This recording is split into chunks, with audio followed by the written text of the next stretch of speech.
What's up, Tru Heel Heat? Tru Heel Heat. What's up? Tru Heel Heat. All hands is on me.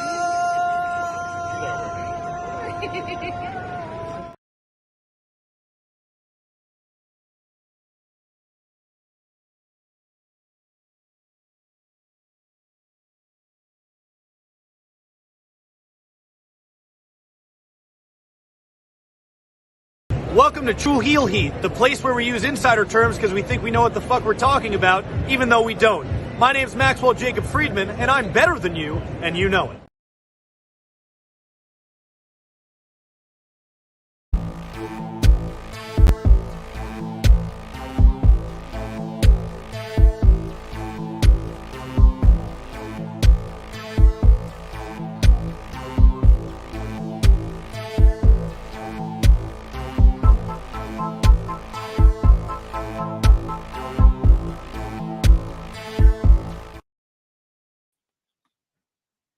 So, what do you guys want to talk about?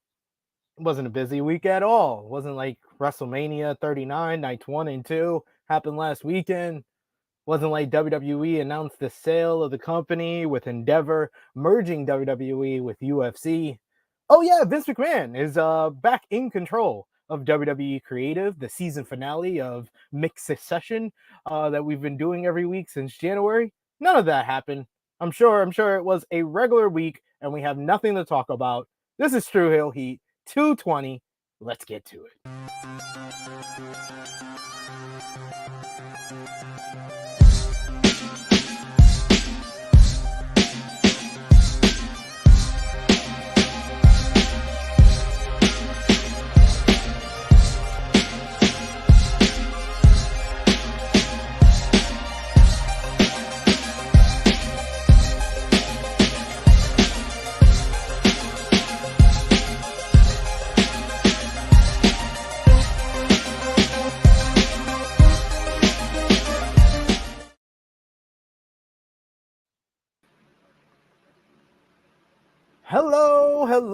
Hello. It is me, your Tru Heel Phenom, SP3. We are live on the Tru Heel Heat YouTube and Facebook for Tru Heel Heat 220. What do I have here? Endeavor to sell the American Nightmare. We are here to discuss the latest wrestling news, including WWE's sale with Endeavor merging WWE with the UFC. Vince McMahon takes full control of WWE Creative, confirmed after Raw, after WrestleMania. McSuccession season finale 1.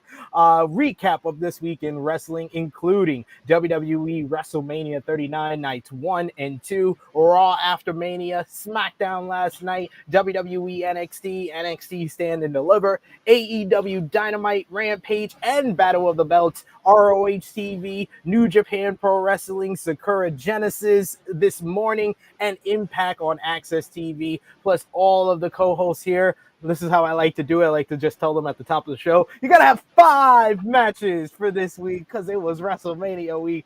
5 matches for your match of the week. And of course, all of you folks in the live chat. First up, we got, as always, the beautiful, the lovely AEW VIP from the Weekend Wrestling Club chaperone. Miss Krrsi Love is here. She's muted, but she's doing the That's right. Hey, call me Miss Rainmaker if you want to, if you're nasty. Hey, ow. Can I just tell you, he's the most nicest man ever. Okay. Hey, He's friends. had a great Good morning. wrestling club. Had a great week. Oh my God! Just call me one of the chaperones, friends.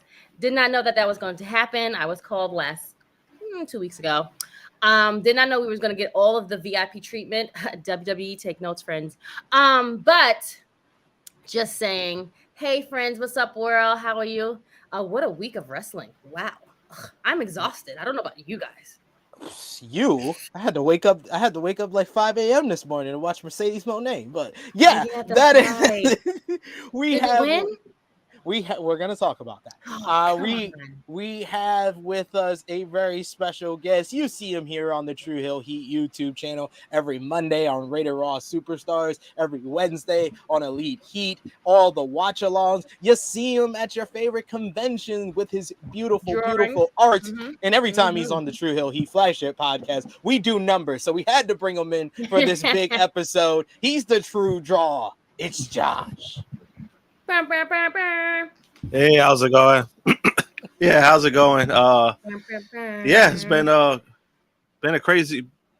very crazy week. So I look forward to speaking about everything.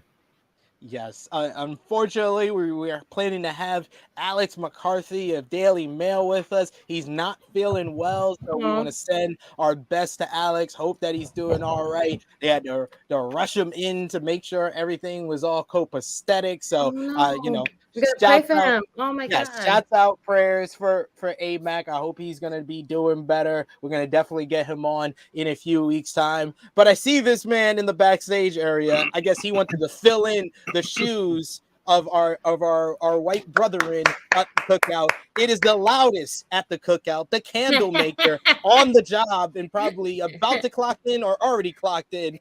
It's Top Guy JJ. Damn, yo! First, you get shade out of Krrsi first thing in the morning. You put pressure on Josh to draw numbers immediately, and now you trying to freaking get me in trouble. I ain't clocked in yet. All right, I'm on a public camera. All right, so I ain't clocked in yet. I still got some time, but figured, pop in for a few minutes. I saw, our producer talking shit about me in our chat. I figured he might as well just say it to my face.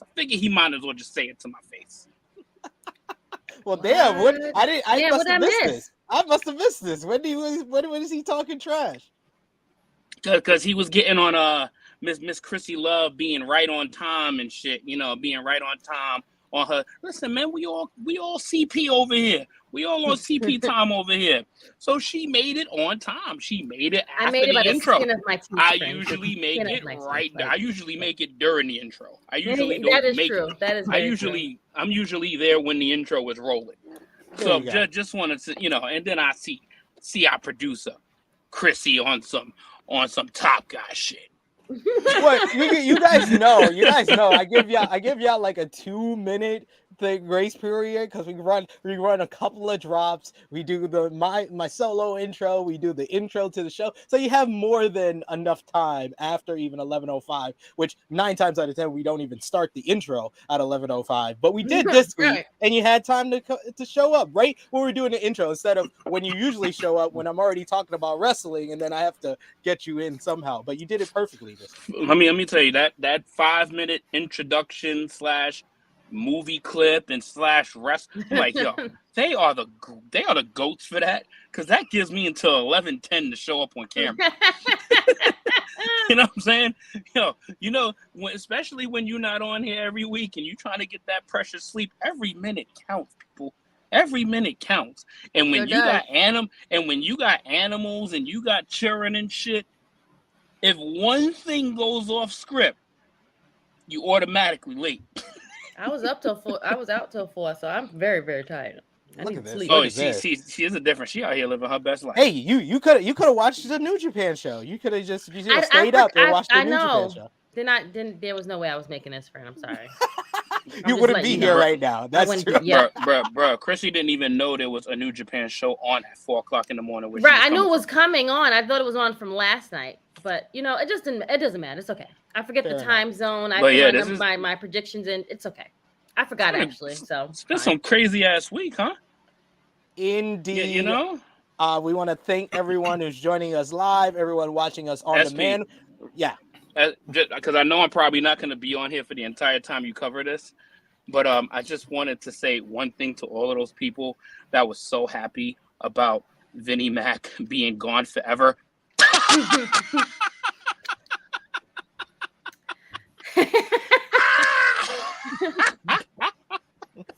The Nazi himself? Yeah. How many episodes ago did we say this? You guys are hilariously disappointed. Why? Why? It happened, y'all. I said at the top of the show, McSuccession London? Season 1 finale. The Season 1 finale of McSuccession. It was this week.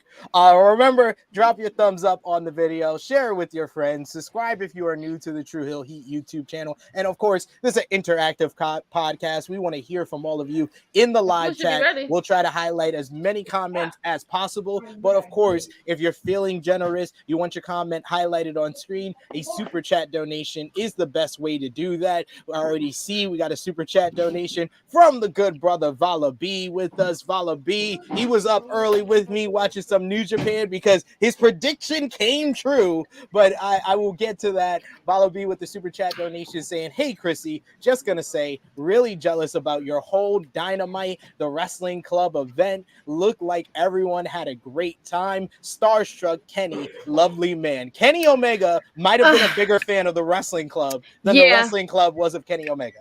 Yeah, it was. The kids was just like, they couldn't even speak because he was just standing there. Because one, we did not know that that wasn't supposed to happen. He just walked in and he saw us. He was like, and he said TWC. He was like, wait, are you the club? And they was like, yeah. He was like, oh my God, like guys, hey, like. Then we seen the Young Bucks and Adam Cole. If you didn't think that was the bar, wow, that's amazing. That's amazing. Wow, and more wows. Ugh. My real question is, how was MJF? Oh my God! No, okay, see, I can't do that. No, I'm not going to do that. No. Do not. Do it. No, I'm not going to do it. Do that on camera, Krrsi. No, I'll tell you behind the scenes.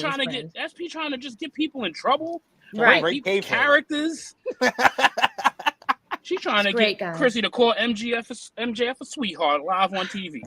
And that arena, first of all, okay, we'll talk all about it, all of that, and then some when that time comes. Okay, sorry. Was it at the USB arena? Or I mean, the Barclays should be ashamed of themselves. What? I heard that arena is really nice. It is gorgeous. Even the what they do Grand Slam, shame. All of them. At least we got something in Brooklyn. I mean, I guess, but it'd be mad tight at the seat. I mean, comfortable seats. I mean, I felt a luxury. I mean, Barclays don't even got shit on Madison Square Garden, so that's exactly. And the Madison Square Garden is only like 100 years old. Yeah, exactly. It's only like 100 years old. Been through a couple renovations. But Madison Square Garden saw Bruno Sammartino when he was having a Roman Reigns building is 100 years old. I'm just saying. Barclays Center is like barely turning 15. Barely. Which means they were up on modern times, and we're still over here rubbing elbows and holding hands when we sit next to each other and shit. I'm with you. When I tell you the seats alone, we're not even talking about like where like food and merch and stuff is at. We're talking about the inside. Inside, beautiful seats, cushion. I mean, we're not on top of each other. Like we're not squished if you're next to someone that's in two seats or whatever. Like it is so like, it's great. Beautiful arena. Beautiful. The house that MJF built. Yeah. We got in the chat with us today, we got Alan Banky, who I just saw became a Patreon backer. Thank you so much, Alan, for joining us, joining the Tru Heels over on Patreon. We got Dolores in the chat saying, what's up, everyone? We got Ace in the live chat saying, what's up, everyone? We got Negro Buck saying, morning, everyone. Been a crazy week. Let's get into it. Frantic World, like me and Vala B, he's happy. I can't believe Sonata won the IWGP World title. Hashtag 5 guys indeed. We got JB who's also excited saying Sonata is IWGP champion. Oh my God, it has happened. Yes. Wait, didn't we call that? We did. We call that? We did. I said, especially with that new look. It had to happen. It was now or never. It was now or never. Because he won the G1 Climax. Correct me if I'm wrong. No, he won the New Japan Cup. Okay, whatever. You know that one. It was one of them stupid tournaments that they keep having. Duh. Like, yo, she over here. Yo, she listen. Stupid. Listen. Can we just be like transparent? I didn't mean to be stupid. Sorry. I'm sorry. Come on, guys. Boo. Real quick. Right?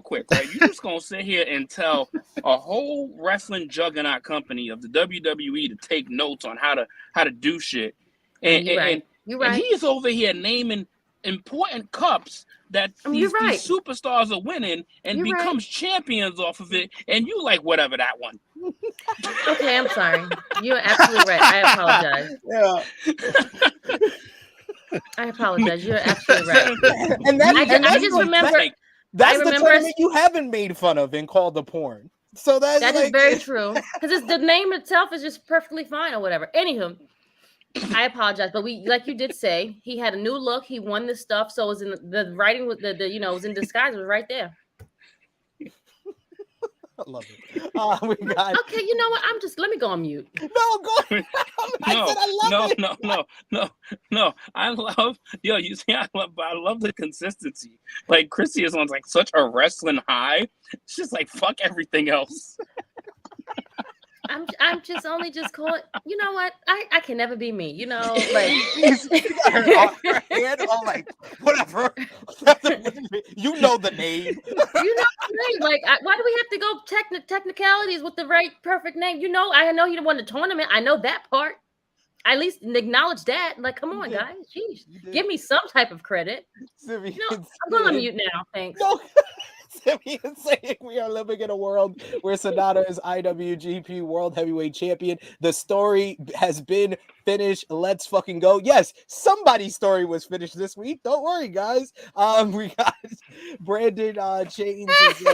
Somebody's story is finished this week. Somebody's story. He says today is my birthday. I will be 41. Aries gang in the house. Happy birthday. Boop, boop, boop, boop, boop, boop. That's what's up. Happy birthday. We got Frantic World saying get well. Alex showing some love to AMAC Alex McCarthy in the chat. We got Annika saying you all right? Top guy. Oh, that's what I'm assuming. That's when I was laughing at all the people that believe Vince was gone forever. Listen, just get with the program. The only time he's gonna be gone forever is when he's dead. Gone forever. Yes, I don't think that's gonna happen, and I don't even think that's gonna happen. He's gonna have a holographic image of him. They're gonna chronologically freeze him like Austin Powers, and he's gonna come back in the year 2080, still calling shots. Yeah. They're gonna take his brain. They're gonna take his brain out like the robot from RoboCop 2, where they took his memory. That's gonna be Vince. Gonna be still moving. Negro Buck says we all remember the Boyd Voyage Vince episode of THH. That wasn't even a year ago. That wasn't even a year ago. It wasn't even a year ago. But I'm gonna get ready to take off. This does not count as my appearance. No. I still will have an appearance in April for the full show of Tru Heel Heat. Just so y'all know, I'm not cheating y'all. I just wanted to pop in here real quick with y'all. When in April, friend? I mean, we got like 2 months. All right. Okay. No, actually, we have 3 more. I'm paying very close attention to these months. Okay. I gotta fit this in the schedule. So right now, my date to return to the show for the full show right now is April 22nd. April 22nd. There we go. That's 2 weeks from today. Mark it on your calendars. Maybe we'll try to get Alex McCarthy back for that one, just for you. Oh, that'd be awesome. And yes, prayers to him. Hope that he recovers from what he's dealing with, because I know that dude's a champ, but being up and down with physical health could be a lot of problems. Just hopefully whatever he got and whatever he's going through, he recovers quickly and he's back to his old self. Absolutely. He's been dealing with 10-hour flights back and forth from the UK to LA. And he's got to be there for the children. Yep. Exactly, for the children. Top guy, enjoy your day at work. Thanks for popping in as always. Peace, y'all. We got Annika who says, "Whoa, that's cool about Krrsi's experience backstage at AEW Dynamite." We got Negro Buck who says, "My mom just became a Patreon backer too." Oh, that's awesome! Okay, she's like Sue. I was wondering. Yes, I was wondering who Jennifer Jackson was, and I was gonna ask him too. I was like, "Is that your mom?" And that's great. That's great. She is the Tru Heel Heat version of Sue. Dropping Negro Buck in a minivan to Blunt Impact. That's how one of the chaperones was like, "Is that a minivan?" I was like, "Yes, that's Sue. That's she's like the mom of the." Yeah, they was like, "Wow, mom of the year." Mom of the year. Yep.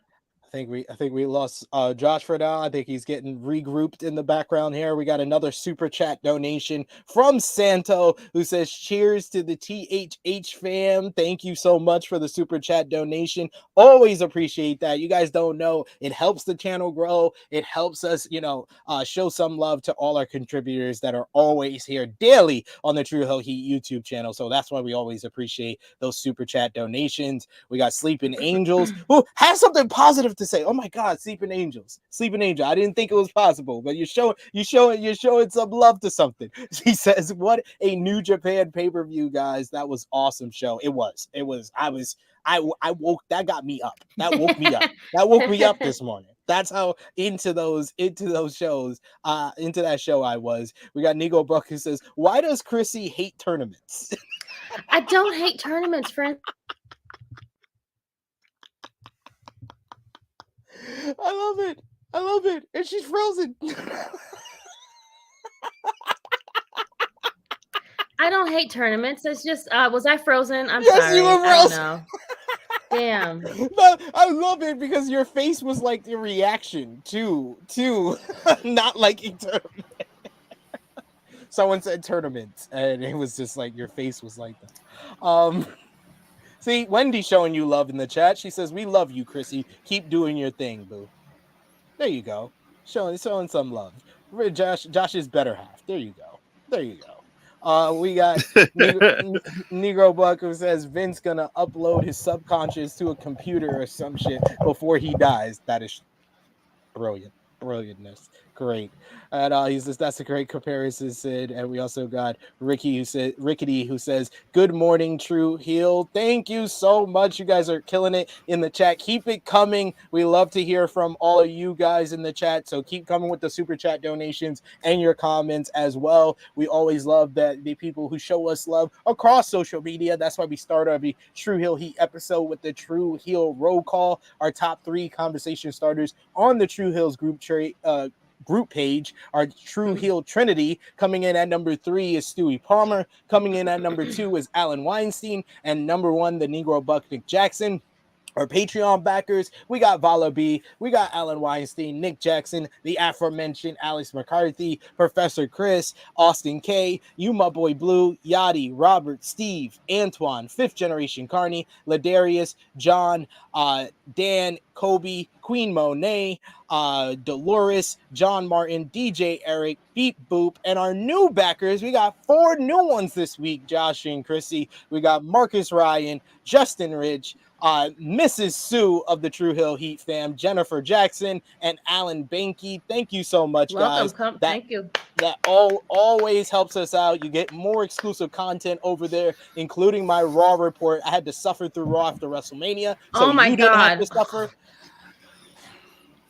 Can we just like? I might tap out. I could have used my time to watch something else. Seriously.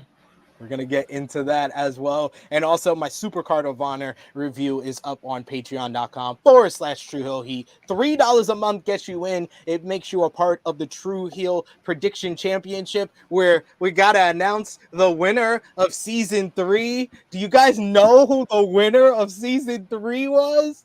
Was it No, tell us. Your 2-time champion, SP3. 2-peat, y'all. We get 2 out of 3 in the piece, and the best there is, the best there was, and the best there ever will be at predictions. Because Romeo makes it very difficult for me to keep my crown. I gotta cherish this moment.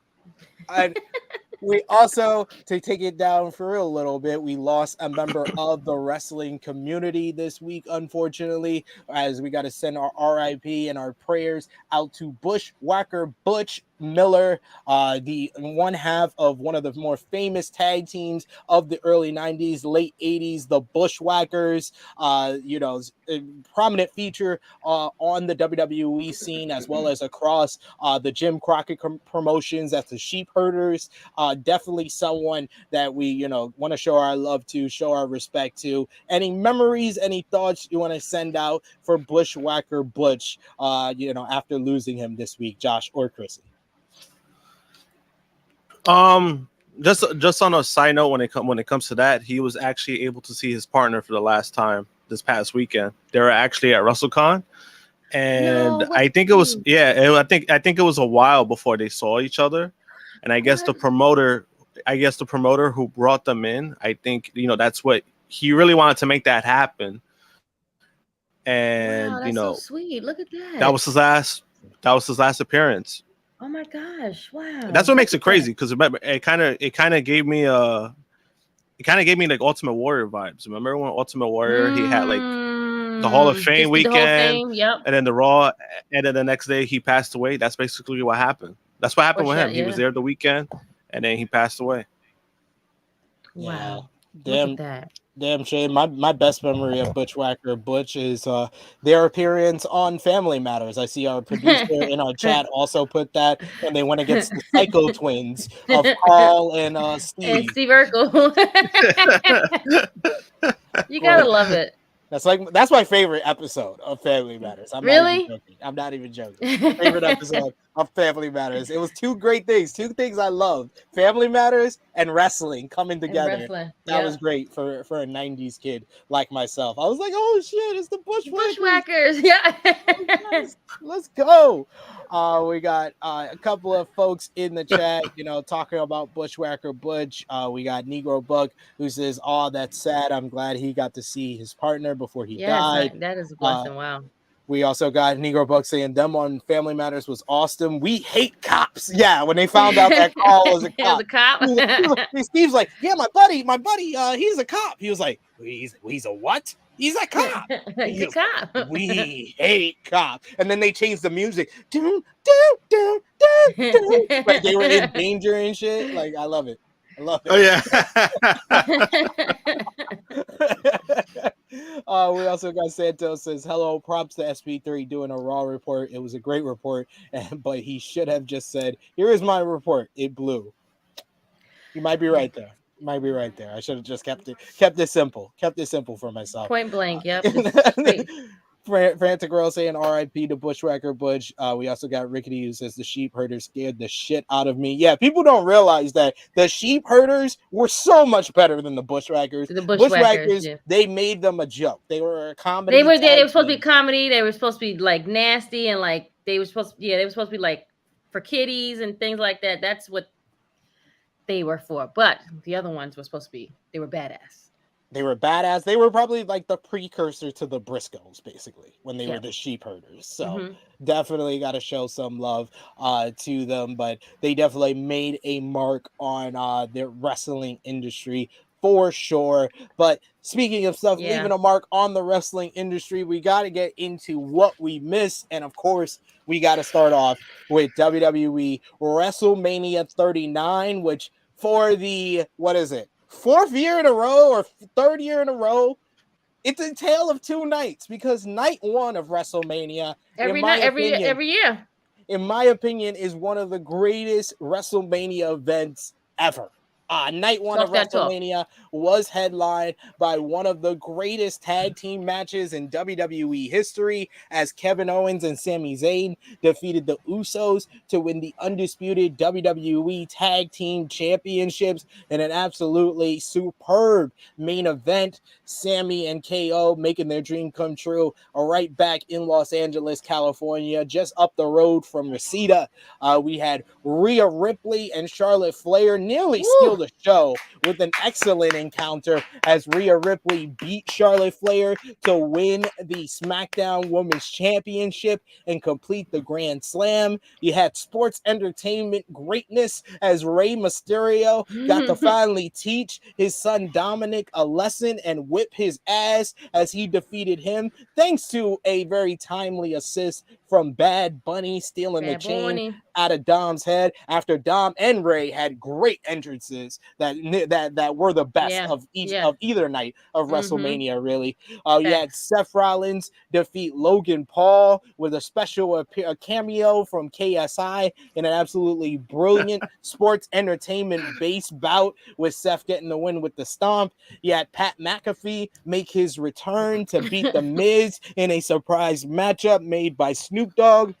You had the Street Profits in another match that exceeded expectations. Yes. Oh my God. Braun Strowman and Ricochet, Alpha Academy, and the Viking Raiders in a very fun WrestleMania showcase match. And you had the opener where Austin Theory defeated John Cena to retain the United States Championship. But then, Krrsi, Josh, you had night 2 of WrestleMania.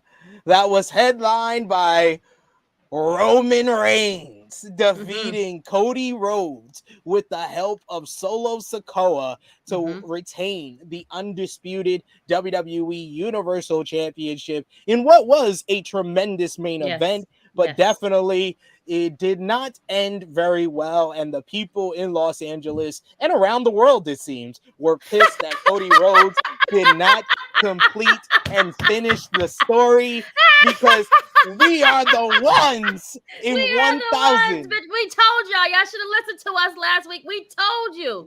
What you mean last week, Krrsi Love? I said this in January. Yes, you're right. You're right. You're right. You're absolutely right. We've been saying this for the longest, and it was like you picked Roman. Hell yeah, I picked Roman. I'm not gonna pick Cody.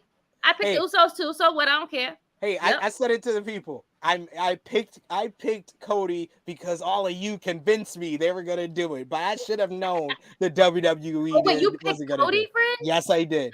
Yes, and I still won the prediction championship. That's how good I am. Yeah, Bianca Belair. Yo, I swear he be changing his. He be saying something on the show, but then when it's time to pick his prediction, he changes to something else. I do. You said pick the Viking Raiders, and I picked them their asses, and that was wrong. Bianca Belair beat Asuka in a great matchup. That also had a great entrance with Bianca Belair. They did their thing too.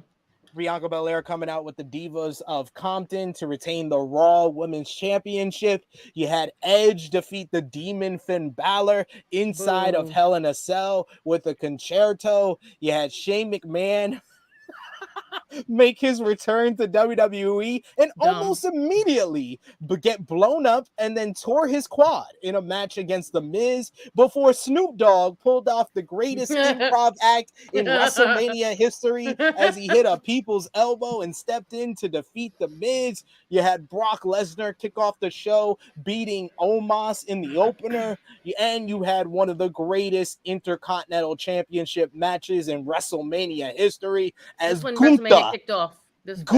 When this match happened. This one defeated Drew McIntyre and Sheamus in an amazing slugfest to retain the Intercontinental Championship. I would say in-ring wise, across 2 nights of WrestleMania, this might have been the best in-ring product the WrestleMania has ever produced. Gunther, Sheamus, and Drew got 5 stars from the Wrestling Observer newsletter, as well as from SP3 star rating, the superior star rating. And Sami Zayn and Kevin Owens versus the Usos also got 5 stars from Dave Meltzer and from me, the superior star rating system. Josh, what did you think about WrestleMania's night 1 and 2 overall? And what do you think is going to be the top 3 moments that you're going to remember from the 2-night spectacle this year? Night 1 was definitely better than night 2. As far as top moments, Roman winning, just because of how many people got pissed off about it. 2, that's a good one. I mean, because they had a lot of great moments, in my opinion. Sami and KO winning the tag titles. And 3, KSI getting put through a table. That's fair. That was a great moment. Krrsi Love, what about you? What is kind of the moments that you will remember the most from WrestleMania 39, nights 1 and 2, your overall thoughts, and then your top 3 moments? Okay. Night 1 just blew the roof off. Like, I mean, it was hard for night 2 to even like come after that. Like, it was just. But everybody had high hopes going into night 2. Everybody was like coming off the high of night 1. Everybody was like, yo, if night 2 delivers, this may be the greatest WrestleMania of all time. It could have been. It had potential. And it just, like, again, I think night 2 started for me for when the triple threat match happened. The other matches was like the women's match. You didn't even speak about them. That was trash. Didn't need to. I didn't need to speak about the women's match on night 1 with Damage Control versus Becky Lynch, Lita, and Trish. Word, And you didn't even talk about that either. And I didn't need to talk about the WrestleMania showcase on night 2. And mind you, we talked so much about the showcase matches that the men's showcase match, I mean, over exceeded. I mean, that was one of the matches I thought was like really, really good for that night. And the spot that they were in, they were number 2, and they just like, I mean, wow. I mean, it was banger after, like everything was like boom, boom, boom. Like it just kept going. Like I was like, damn, this is night 1. My top 3, of course, Roman winning. I laughed my ass off at everybody I was in that was in the that I was with. Matter of fact, I was on the stream. Yes, that was 1. 2, Bad Bunny interfering into Dominic's match with Rey Mysterio, and then 3 would have to be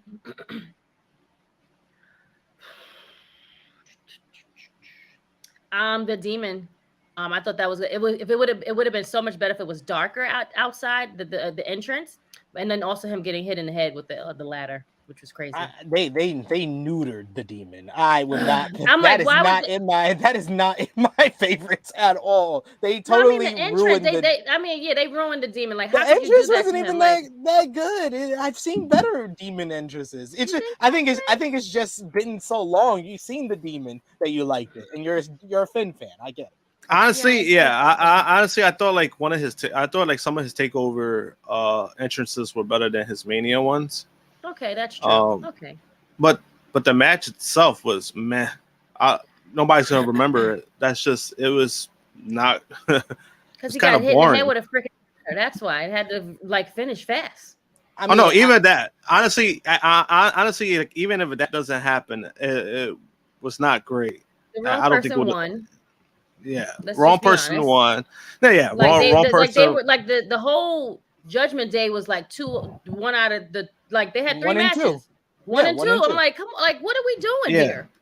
Yeah, like, wrong person won. Yeah, all of the wrong people won. The Judgment Day should have slayed all their matches. I'm sorry. There's no reason why you did that. Ray needed to win that match.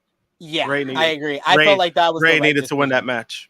Yeah, Ray needs to win that match because for months Dominic was the antagonist. He was the one that was pushing Ray, so Ray needed that momentum. Because honestly, if he's done, like, come on, what more we would need to do? Come on, what happened? Dom's gonna win the feud, so you had to have Ray win here. That's how I. Yeah, exactly. Yeah, because that's why. That's why it makes sense. And I'll use Gunther and Sheamus and Drew McIntyre. Phenomenal. I mean, and he had that blue on. That blue was fire. What? Gunther's entrance was dope too. The entrance was amazing. It was, loved it, man. I like I said it on Twitter. I'll say it here. I think I said it on the review as well. Josh was on there. I think that's the greatest Intercontinental title match in WrestleMania history. Yep. In WrestleMania history, I think people have nostalgialized Steamboat and Savage, which was great for his time, but no, the wrestling today in general is better than the 1980s. I'm sorry to say that. Yeah, no, it is. Yeah, I think in general it is. It's just that I think when it comes to Savage and Steamboat, in my opinion, the reason why I might put that a little bit more over, just because I might put that a little bit more, over the triple threat, just because that was probably Savage's best match in his career. For a guy who's not really known for his wrestling, let's be real. He was more of a gimmick. I get it. Even though I think he was better in the ring than Terrence from Florida. But definitely better than Terrence. He's definitely better. No, I'm saying. No, that's what I'm saying. Like, he's better, but as in, like, when it comes to his wrestling, a lot of people really don't talk about his matches, but they bring up the Steamboat match. So I think that's why, for me, like, that's his best match of his career. When it comes to the triple threat match, was it one of those dear guys' best matches of their career? No, but they all delivered. I thought Drew really carried that match too, because I was kind of like, I mean, I love Drew. Everybody knows I'm a big Drew fan, but we know what Sheamus and Gunther could do together. Yep. So adding him was kind of like I was kind of like, let's see what these guys do, and they overachieved in my opinion when it came to that. So Drew it was great. added a lot. Drew matched Gunther on the chops. That was Yeah. the most impressive for me. We got Simeon in the chat who says night one was spellbinding and great. We got the Negro Buck who says that night one main event is one of the best Mania main events I've ever seen. I say the night one is one of the best endings to WrestleMania, right up there with WrestleMania 30. With Daniel Bryan winning the undisputed WWE Championship, I put KO and Sami winning the tag team titles right up there with that. That's how it felt. It was another starter from the bottom now right here because I remember and that's what they needed. Kevin Steen and El Generico in 2007. At the Hammerstein Ballroom with a couple of hundred New Yorkers watching them become stars in Ring of Honor against the Briscoes. And then 2 months after Jay passes away, you give me that. That just felt that gave me all the feels. That was just great. Yeah. So I put that So like even when it comes to that, right? Somebody made a post, right? And I guess they kind of tried to take a shot at it. They're trying to say, oh, like the real main event was the women's match, right? Which they delivered, right? Yeah. Rhea and Charlotte, they absolutely delivered. However, the buildup was shit. Let's be real. The buildup was shit, and we really didn't know what to expect because of the buildup. At least with KO and Sami, we expected the match to be great. It was a great buildup, a great story. So when people try to say like, "Oh, it was a consolation prize with them winning the tag titles," I'm like, no, that wasn't the point of the story. The story was for them to get back together and to win those titles. So even those people who wanted Sami to get shoehorned into the WrestleMania main event, it wouldn't have worked out because he would have lost anyway. So it's like you give this guy a moment, and I think this was even worth way more than him being in the title match, in the world title match. So I mean, it was worth it. And what did I say even before when it was looking like Cody was going to win the Royal Rumble? I was even saying that to Krrsi on the show. I was like, you shouldn't want Cody to be here because he's going to lose because they want to get Roman to 1,000 days because he wasn't the first plan. He wasn't plan A. Plan A was The Rock. And Roman obviously was going to beat The Rock. And plan B was Stone Cold Steve Austin because they asked him to fill that spot. So Cody was like the first letter of his name. He was plan C. So you thought that him. I don't even think he was plan C. I think he was probably plan F, to be honest. Like might be too. They probably had a whole bunch of other people, and people was like, no, I think I always thought he was like the third plan just because when it comes to like what they could look at now, who's the most believable, who could beat him in that kind of stage, it was Cody from their main roster. I think anybody else you would have put, I think it kind of would have put a damper on that because it kind of would have been too obvious Roman winning. So I think that's why it was great Roman winning, because not only it pissed off a lot of people, but a lot of people, their reasons are not really very good of why he should have lost, in my opinion. People just because, crying. Like, if you look, I'm saying, like, because even if you look at the bigger scale of the aspect, right, with Cody, right, they're talking about him finishing the story and everything. The guy missed how many months of wrestling? 8 months. He missed a lot of months, and I think that really put a damper on that, to even say, like, to try to build this up as like this big story of him finally winning, just because realistically there wasn't really no buildup because of that, because he came back, won the Royal Rumble right away. So that was the story that you build up to. Two things. So I think that, yeah. So it's like, yeah. I was like, yeah, she was. I was like, sorry. I was like, what happened? No, but even with that, yeah. But even with that, once WWE started pushing this idea of Roman having 1,000 days, I was like, oh yeah, it's gonna happen. Which I'm fine with it, just because it hasn't happened in decades. This kind of run hasn't happened in such a long time.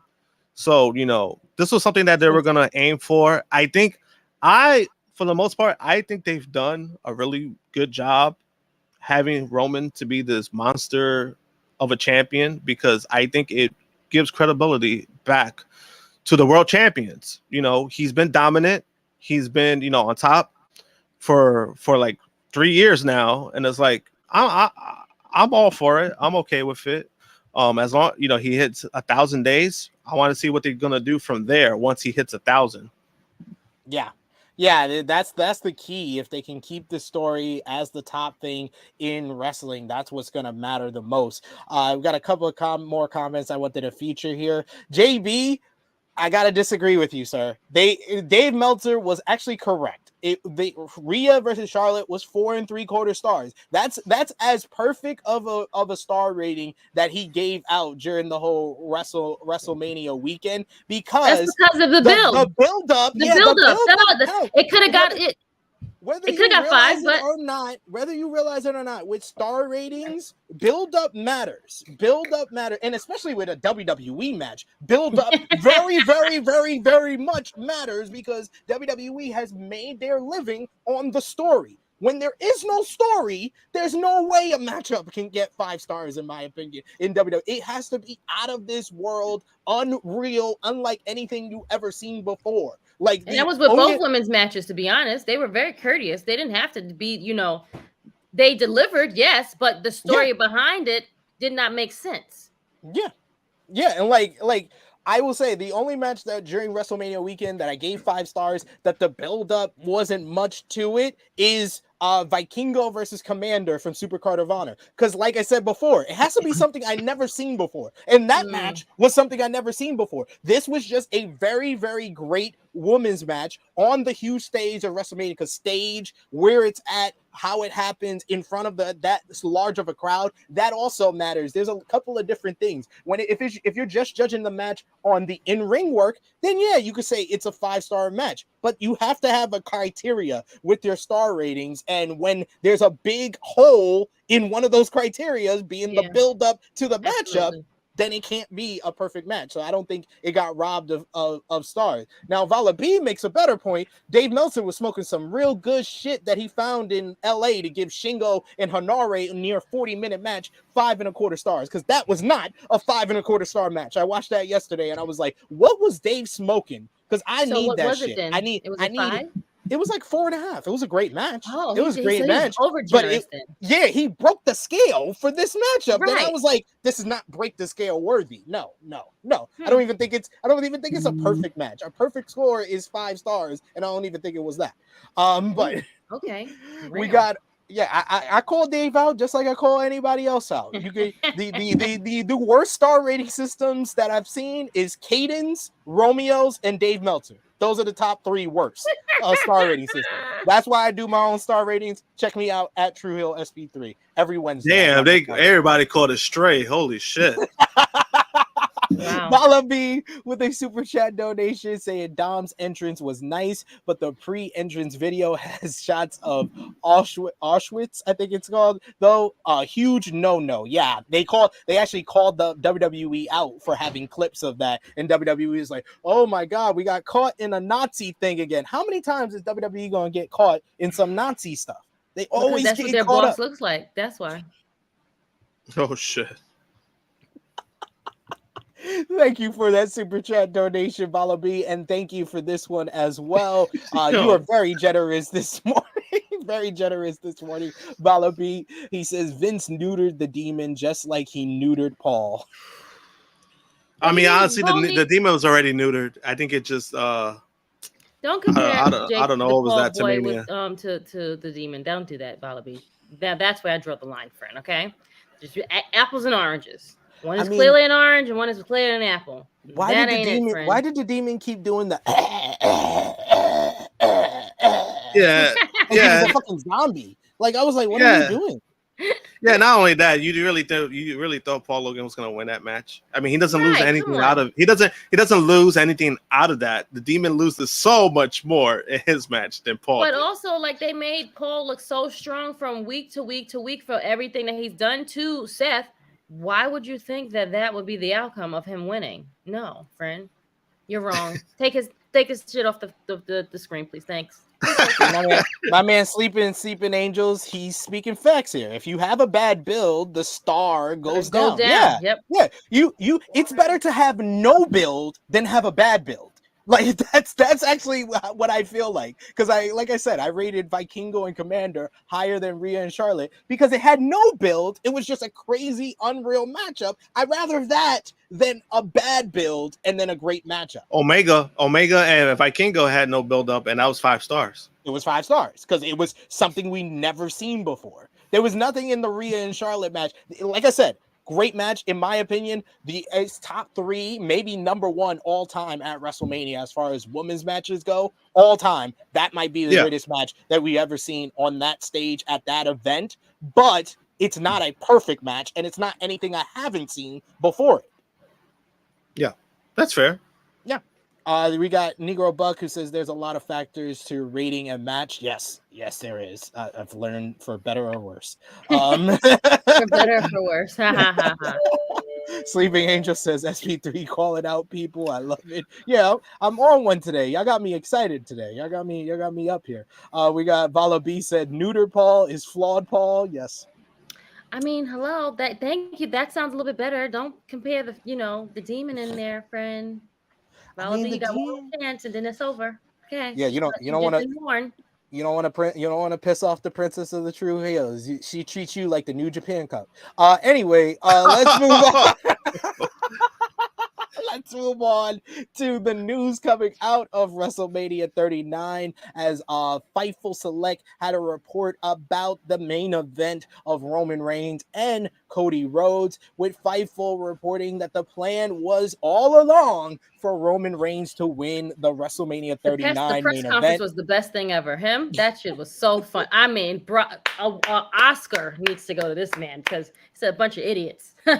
Fightful saying that this has been in the works for some time and wasn't a last minute thing. It was noted that originally Reigns versus Cody wasn't even the plan for the main event, as there were pitches for Cody to face John Cena. When Vince McMahon was in charge of creative, there were no plans for Reigns to lose or for Cody to win the belts. Once he retired, plans were put into motion for Cody to main event the show but not win the titles. Backstage, there were people who defended the idea of Roman winning, and there was discussion that he would do so. However, the finish of the match was set weeks ago, and several people were made aware of it. It's unknown when talent was informed. The interference plan wasn't given to the talent and referees or ringside staff until the day before WrestleMania 39 Night 2, and the involvement of several people was unknown.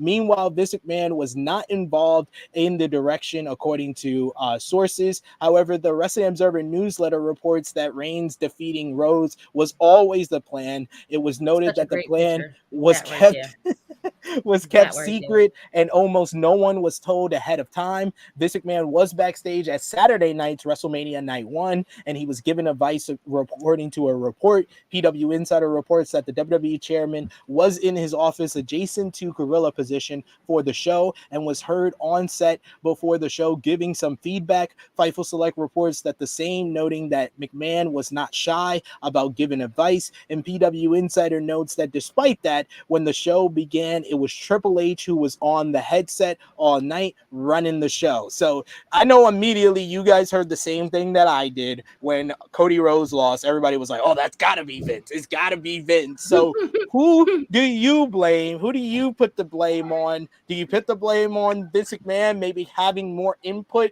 than what's being led on? Or do you put it on the doorstep of Triple H for making the final decision, especially after Triple H defended his decision during the post-show press conference following WrestleMania 39 Night 2? We'll start with you, Josh. I'll put it on Triple H. I don't believe Vince had any say in that. That's just me personally, especially the way Triple H came off when it came to how he, like you said, how he defended it. I mean, it is what it is. It was a flat finish, but is it something that really bothers me? Not really. I thought it was a great match overall. I just thought that aspect of Solo coming back while he was already thrown out, I thought it was a little cheesy just for WrestleMania. You could do that. You could do it on a Raw. You could do it on a SmackDown. You could do it on a random pay-per-view. I don't think that's how you end of WrestleMania. That's just my opinion. You know, of course, it's not going to affect a lot of the casuals because the casuals wanted Roman to win. So, of course, they're not going to look at it that way. They just see it as their guy winning. But yeah, I'll put it on Trips. Yeah, I know a lot of people, you know, I think that what people need to understand is that this is what WWE have wanted to do for such a long time. They have been like Cody said it before WrestleMania. Roman Reigns is an 11-year investment for WWE. This is something that they have wanted to put him in this top position to make him one of the Mount Rushmore faces of WWE. And I said it on Twitter and I'll say it here. He's on that Mount Rushmore of the faces of WWE now, especially after WrestleMania 39. It's Hogan, it's Austin, it's Cena, and now it's Reigns. And it's crazy that they never were able to do this when he was a babyface. Only when he became this monster heel that they've been able to accomplish this. But they've done it. And, you know, despite Cody and the story is always about Cody winning the top prize. I said it from the very beginning that it's never been about Cody being the one to dethrone Roman Reigns. I think that they have done a good job of creating a story now, and now Cody can chase the title, and it'll mean more if he is the one to dethrone Roman Reigns, because now there's an investment into it. But there's also the fact that Cody's whole story of his career has been about adversity. It's been about adversity. It's been being told he can't do something, and then he's able to do it, and then getting pushed down and getting back up and keep climbing up the hill. And they didn't do that on the build up to WrestleMania. He gets the number 30 spot at the Royal Rumble and he wins. He's got the better of Roman Reigns on the mic every single time. He never took a beat down from the bloodline. Like, they gave him no adversity for him to overcome at WrestleMania. This is the adversity now.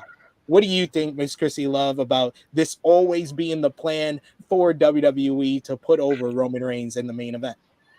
I stand for it. I'm here for it all. Like, I did not want Cody to come here and just win off the back. Like, oh my God, he's here now. Let's let him win the Royal Rumble. Let's let him beat Seth Rollins and do all these things right here. Like, let's just hand give him everything that he wants. No. And I'm happy that this wasn't the story that they wanted to tell. It's a good story now, yes, but he doesn't let him work hard for it. Let Roman do what they need to do. And like they said at the press conference, we're thinking about next year.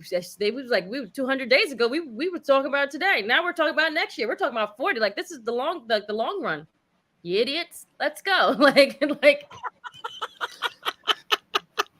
You idiots. What do you think would happen? This is not the outcome you thought was going to happen. And then also, I think from what I saw, when I saw like the list of like champions, I think if Roman once he reaches 1,000, I think he'd be like the 6th to do it in company history. I think he's like already. I think it's just Hogan, Bruno, San Martin, Bruno, the same person. Hogan, I'm sorry, Hogan, Bruno, Backlund. Because Hogan did it twice. Yeah, because Hogan did it twice. San Martino did it twice. It's Backlund and Pedro Morales is the other two that have held it as long. Because I know with this current run that Reigns is on, he's gonna pass. He's gonna pass Pedro. Yeah. It's just one of those things. I'm like, people don't realize. I'm like, this is something we haven't seen in our lifetime. We have not seen in 1,000-day champion in our lifetime. Like, correct. People really. That's why to me, I'm like, oh shit. Like, I like it. I like stuff like this just because it's something we haven't seen in such a long time. And I don't remember. So it's like 1,000. They didn't make a big deal of it or whatever. So. Yeah, because that was like 100 years ago. So it was that too. But I'm just saying. Well, Hogan was the last one, and his reign ended in January 1988. So it was like 5 months before I was even born. Like, oh wow, really? Yeah. Dang. We're talking like that far back. What? Yeah, he was the last one. The title for 4 years. He was the last one. Yeah, I think it was like 1,400 I days. thought Like it was over. like in the 90s or whatever, like when we were like No, really no, like no. watch. No. Okay, got it. No. Oh, No, wow, no, no. look at It was that. like no, it was the 80s. It was the 80s. Okay, well, I was alive, so It was I like don't remember, it was so. like it was like I think it was like over 1,400 days. But he was the last one to do it. So even now, it's like I think Wait, what's SP, going you're on is 88? pretty remarkable. Yeah, I'm at 88, baby. Yep, that's great. Yep, that's Insane. Yes. All right, I'm not going to talk. It's been that long. Okay, that's just- I'm saying it's been that long. It's been That's that what long. 35 years, right? That's like 35 yeah, years. he's that 35. happened. Brandon, So, yes. so you know, We'll be 35 even when it comes, yeah. So like even like when it comes to all this stuff, it's like I mean, I'm all for it. You know, we could say the only thing we could really nitpick is maybe the qualities of his matches, but nobody can't deny he's been their biggest moneymaker. He's been drawing the biggest WrestleManias. He's been drawing the biggest WrestleManias they've been doing the last 3 years. So I mean, oh, you mean Roman? Yes, absolutely. 3 years. Yeah, Roman. Yes, yes, absolutely. And if there's one thing you know this podcast does is we always talk about WWE is not about pleasing the fans. No, they don't give a shit. Bottom line, it's about. I've learned about that the hard way a bunch of times. SP was like, "Krrsi, that's not what they're doing here. You have to think. You have to put your Vince hat on, or whatever. They're not doing. They don't care about us. They're entertainers. I tell people that all the time now, especially more so now the last like year or so. I tell people, I was just like, yo, you got to think when it comes to WWE, you got to think WWE booking. Like the whole idea of like, yeah, Jimmy Uso should be the one that beats Roman for the titles. Yeah, on paper that sounds great. But yeah, like what's going to happen? Is WWE going to do that? No. Like like even with that, is WWE going to pull the trigger on that? Hell no. Hell no, they're not going to do that. It's like, come on, it's obvious. Never that. We got Daryl in the chat says it's still on Vince. He has made the company's edict to make Roman look strong. Everyone else will be sacrificed for him. No, it's on Triple H. It's Triple H literally told the fans, he's told the roster, I have final say.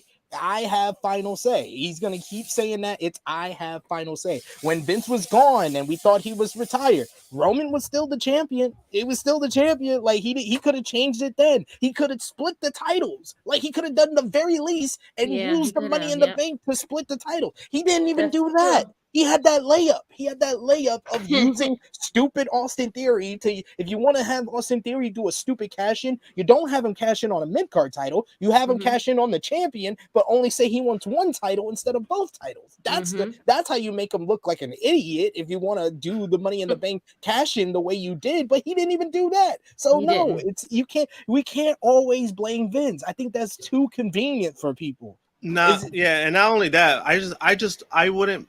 Anything that happened at Mania, I don't think it's on Vince, just because I don't think he had any involvement when it comes to that. Now, people could bring up what happened on Raw and what was being reported on Raw, but that's totally different from what happened on Mania. So, I mean, again, it is what it is. But yeah, I just don't get this logic of, hey, let's blame Vince more than Trips, when I'm like, no, Trips has been the one carrying this company when it comes to all of this. So, I mean, like, are we just gonna sit here and just blame Vince for everything? I think that's what people. That's what it is. That's what they want to do. They just want to just blame Vince. Vince is who he is. So now he has to okay, well, it's Vince's fault. They're so up Trips behind, and they want Trips to succeed. And my thing is like, it's okay, yeah. And my thing too is like, make mistakes. It's fine. Like, he's not gonna be perfect. Exactly. Like, as you can see, he has not been perfect. Like, look at people's runs. Like, it's in the writing itself. Like, it's shown. And there. We're gonna get to Vince taking back over creative. It's like, guys, it's okay. It's like, guys, it's okay to blame Trips. It's okay. It's okay. It doesn't make him less better than what you already thought he was. Everyone he's new. We do it at the TK. We do it at the TK. We do it at TK all the time. Yes.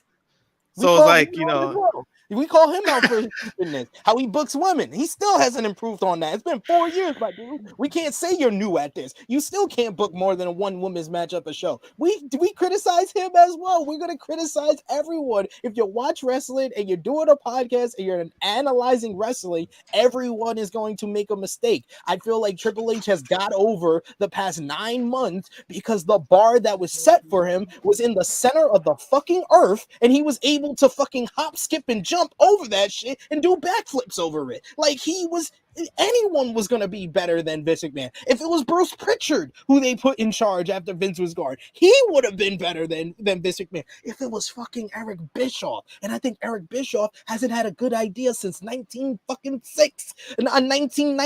It's been so fucking long since he had a good idea. He would have been better than Vince McMahon. David Arquette, he's never even booked wrestling. I just thought of him because I thought of WCW. David Arquette, you put him in charge. He's better than Vince McMahon. Donald Trump tried to buy WWE before. If he got in charge after Vince, he would have been, and he ran the country horribly. He would have ran WWE a lot better than he ran the United States, because in comparison to Vince McMahon. Like, I mean, he probably would have made Braun Strowman world champion for all the wrong reasons. So, or he would have rehired Lars Sullivan, and he would have been. Will Chisholm says, I would love to hear SP3 debate people that said WWE made a big mistake to book Cody not winning. They should have played the meat of John Moxley and say this was not what y'all expected. I mean, I would love to debate anyone, but I haven't heard a good debate that blocks my debate. My whole argument is WWE is not about pleasing fans. That result is because Cody got hot as a babyface. That was not what they expected. They did not expect Cody to get as hot as they were. The plan all along was for Roman Reigns to become the 1,000-day champion. I hope that they plan for Cody to get his moment at SummerSlam and not wait another year to WrestleMania 40, because then I think they're bugging there. But they might do that. We never know, because this is all about what WWE wants to do. It's not what the fans really want all the time, because they don't care about that. They haven't cared about that for 50 fucking years, and they're the most successful wrestling company out there. So who am I to tell them otherwise? And then also sometimes, if you think about it, when they do it, sometimes it backfires. Like which when it came to Kofi winning the title, I don't think that backfired. I just think it was a lackluster run. But then you saw how that title reign ended. To me, that just tells me they didn't care. They just wanted to, hey, let's carry this momentum and let's carry it as far as we can until Brock comes back, and then he won it in 8 seconds. So that kind of tells you how they felt about that. Like other instances, Daniel Bryan, he has this big moment at WrestleMania 30, but then he gets injured, So they have done these instances where they listen to fans, but then sometimes it doesn't work out. They literally got held at gunpoint for Daniel Bryan and Kofi Kingston. The fans literally had to pull out a gat on Vince McMahon to make those decisions. And Becky Lynch, he gave y'all the WrestleMania where all the dreams come true. It was the first one Krrsi Love went to live, WrestleMania 35. You got Becky, you got Seth, you got Kofi, you got the Iconics winning their first tag team title. You got it all. That was just 4 years ago. Did we ask for the Iconics though? I'm confused. I don't remember that one. No, not really. But that was a happy moment. I was just clarifying that one. They were the only real team. A few of them I was with you on, but then you went there, and I'm like, no, I don't recall asking for that one. I think it was more the aspect that people felt at the time. Yeah, I think what it was is that I think at the time people felt like the Iconics deserved better or more, and I think that's just what that was. Like, all right, we'll give you you ladies the tag titles. That's fine. So before we wrap this up and get into the WWE sale, I do want to answer this because this is a good question. Thank you, Nasar Neuro, who says, can this awesome panel tell us your prediction on the date, pay-per-view, or Monday Night Raw Smackdown show that Cody will beat Roman Reigns for the title, in your opinion? Or do you even think it's going to be Cody that dethrones Roman Reigns? Start with you, Krrsi Love, real quick. When do you think it will happen, or do you think it will be somebody else? I don't think it will be Cody now. I think it will be like later on. I think it'll be somebody else that will dethrone Roman. And if they probably if they separate the belts once he makes 1,000 days, then maybe. But as of now, I don't see it likely happening yet. Maybe. Who do you think it will be if it's not Cody? That's the answer, the $1 million question that we need answered. I don't see who can do it right now besides maybe Seth Rollins ish. I can see Seth Rollins being a challenger in between them going back to Cody, but I don't see Seth being the guy. I will say I said it on the WrestleMania review. Cody will have his moment. I've been saying this since January. Krrsi Love knows. Yeah, he has. Cody will have his moment at SummerSlam in Detroit when he plays redemption for his Atlanta, Georgia ancestor Lex Luger, and he beats the Anoa'i family for him and beats Roman Reigns after he's set 1,000 days and he's passed Pedro Morales for one of the longest title reigns of all time. So Josh, what about you? I'm sorry. What about you, Josh? I'm gonna go with Cody. I think Cody's gonna win it at SummerSlam. But at the same time, it all depends on how they build this up. But I think because so many fans gotten invested in this and they invested with Cody now. It has to be Cody. I think right now, I think he's the best option. I really don't see anybody else unless if somebody else would have to get this same momentum that Cody has had, and that hasn't happened. That hasn't happened maybe since Sami Zayn. Like Sami Zayn got his momentum, but now he's focused on being back with KO. I wouldn't even think that would be a best option. But then also on the company aspect, I don't even think they would want Sami Zayn in that position because Cody is the one that's bringing in the merch. He's bringing in the money. So right now, I think Cody is the best option because there's somebody else that's been on that wave like Cody. Yeah, I've been saying, I think I said this before anyone else. I think Cody is the guy now because they did do a great job of building a story now where now I want to see Cody get the job done because everybody got let down and everybody is rooting for him. I'm invested in the chase now, and I just wasn't on the way to WrestleMania this year. But yeah, and then also I would say too that they did I think him having a program with Brock right now, I think is great. I think that gives them a little bit more time to build on that. Yeah, I think it's great. I didn't think it made. I was like, because I'm sitting there from Monday. I'm like, what? I knew it was coming. I didn't think it was not going to have the match though. I think it would happen after the match, but whatever. Well, we'll get into that because we do have a bigger news story that happened this week after WrestleMania. Well, first, the story started on Sunday. It was believed that WWE had been sold to Endeavor with an official announcement rumored for Monday. Endeavor has, as on Monday, issued a press release confirming they have acquired WWE and will be combining them with the UFC to form a new super global sports and entertainment company. Endeavor will own 51% of the new company, while WWE shareholders will own 49%. Vince McMahon is the executive chairman of the board, while Mark Shapiro is the president and chief operating officer of Endeavor and the new company. Dana White and Nick Khan will remain as presidents of UFC and WWE respectively. Vince McMahon had the following to say about the sale. He says, given the incredible work that Ari and Endeavor have done to grow the UFC brand, nearly doubling its revenue over the past 7 years, and the immense success we've already had in partnering with their team on a number of ventures, I believe that this is without a doubt the best outcome for our shareholders and other stakeholders, said Vincent Kennedy McMahon, executive chairman of WWE. He continued on and said, together we will be a $21+ billion live sports and entertainment powerhouse with a collective fan base of more than 1 billion people and an exciting growth opportunity. The new company will be well positioned to maximize the value of our combined media rights, enhance sponsorship monetization, develop new forms of content, and pursue other strategic mergers and acquisitions to further bolster our strong stable of brands. I, along with the current WWE management team, look forward to working closely with Ari and the Endeavor and UFC teams to take the business offices to the next level.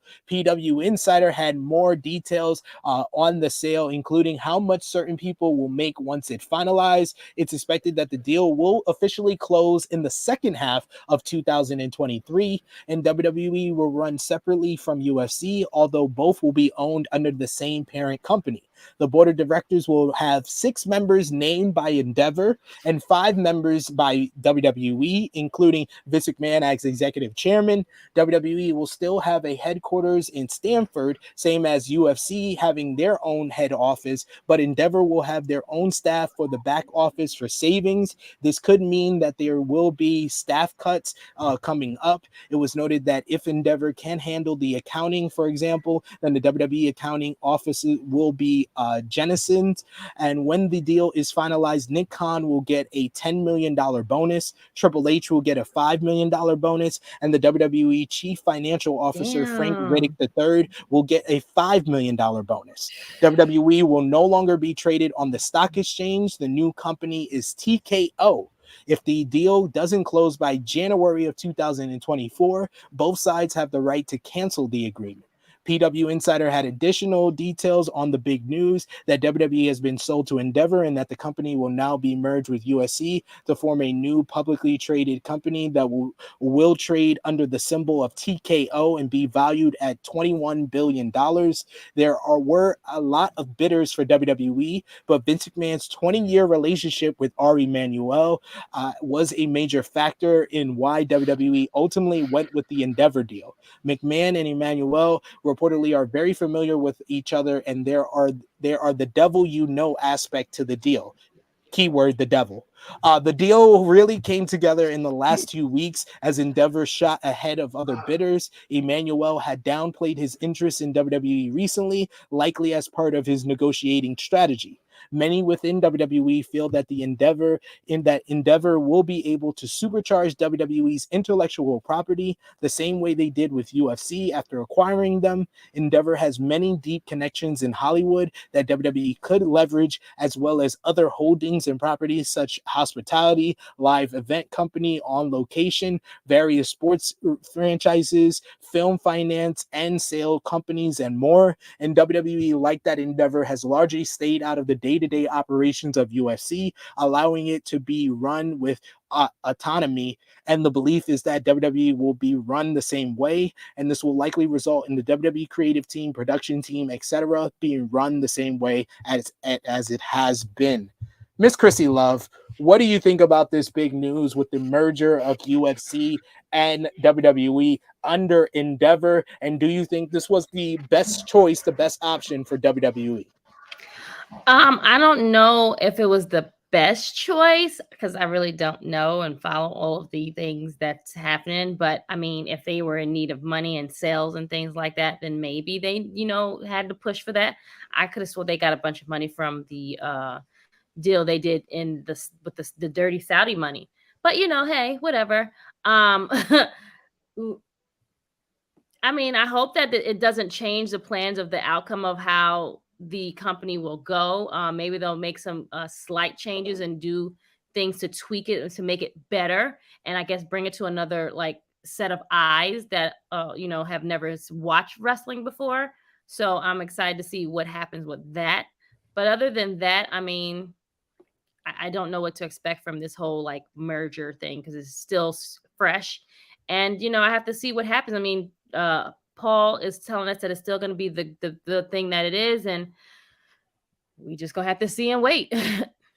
Then, now, forever, together.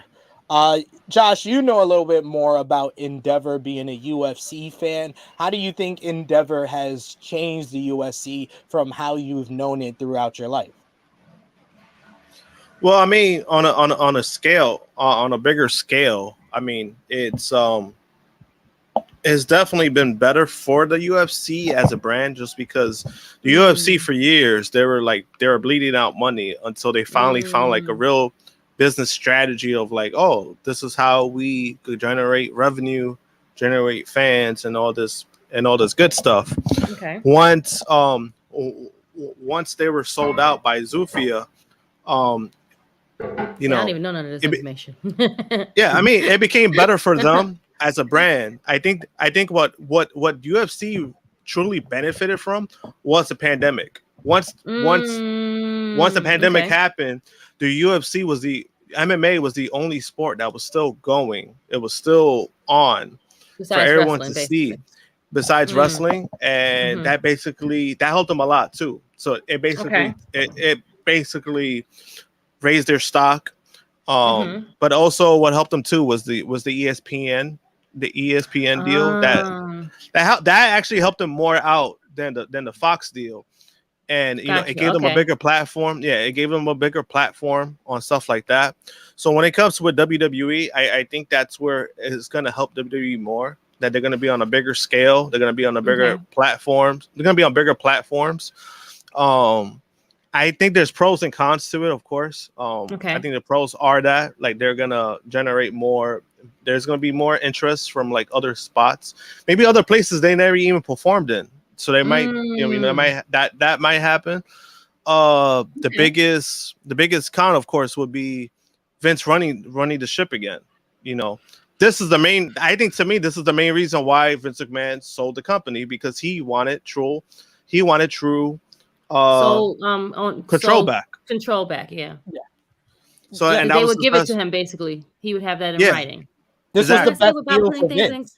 And I said, we kind of said this from the very beginning. We said this from the very beginning that he was going to pick the deal in this sale that worked out best for him. And I saw that some people thought that it was like it got sold for like $9 billion, $8 billion. No, it's a merger. You have to understand what a merger is. It's different from just being bought outright by WWE. They're bringing it together to make it more lucrative for both UFC and WWE instead of just outright buying WWE.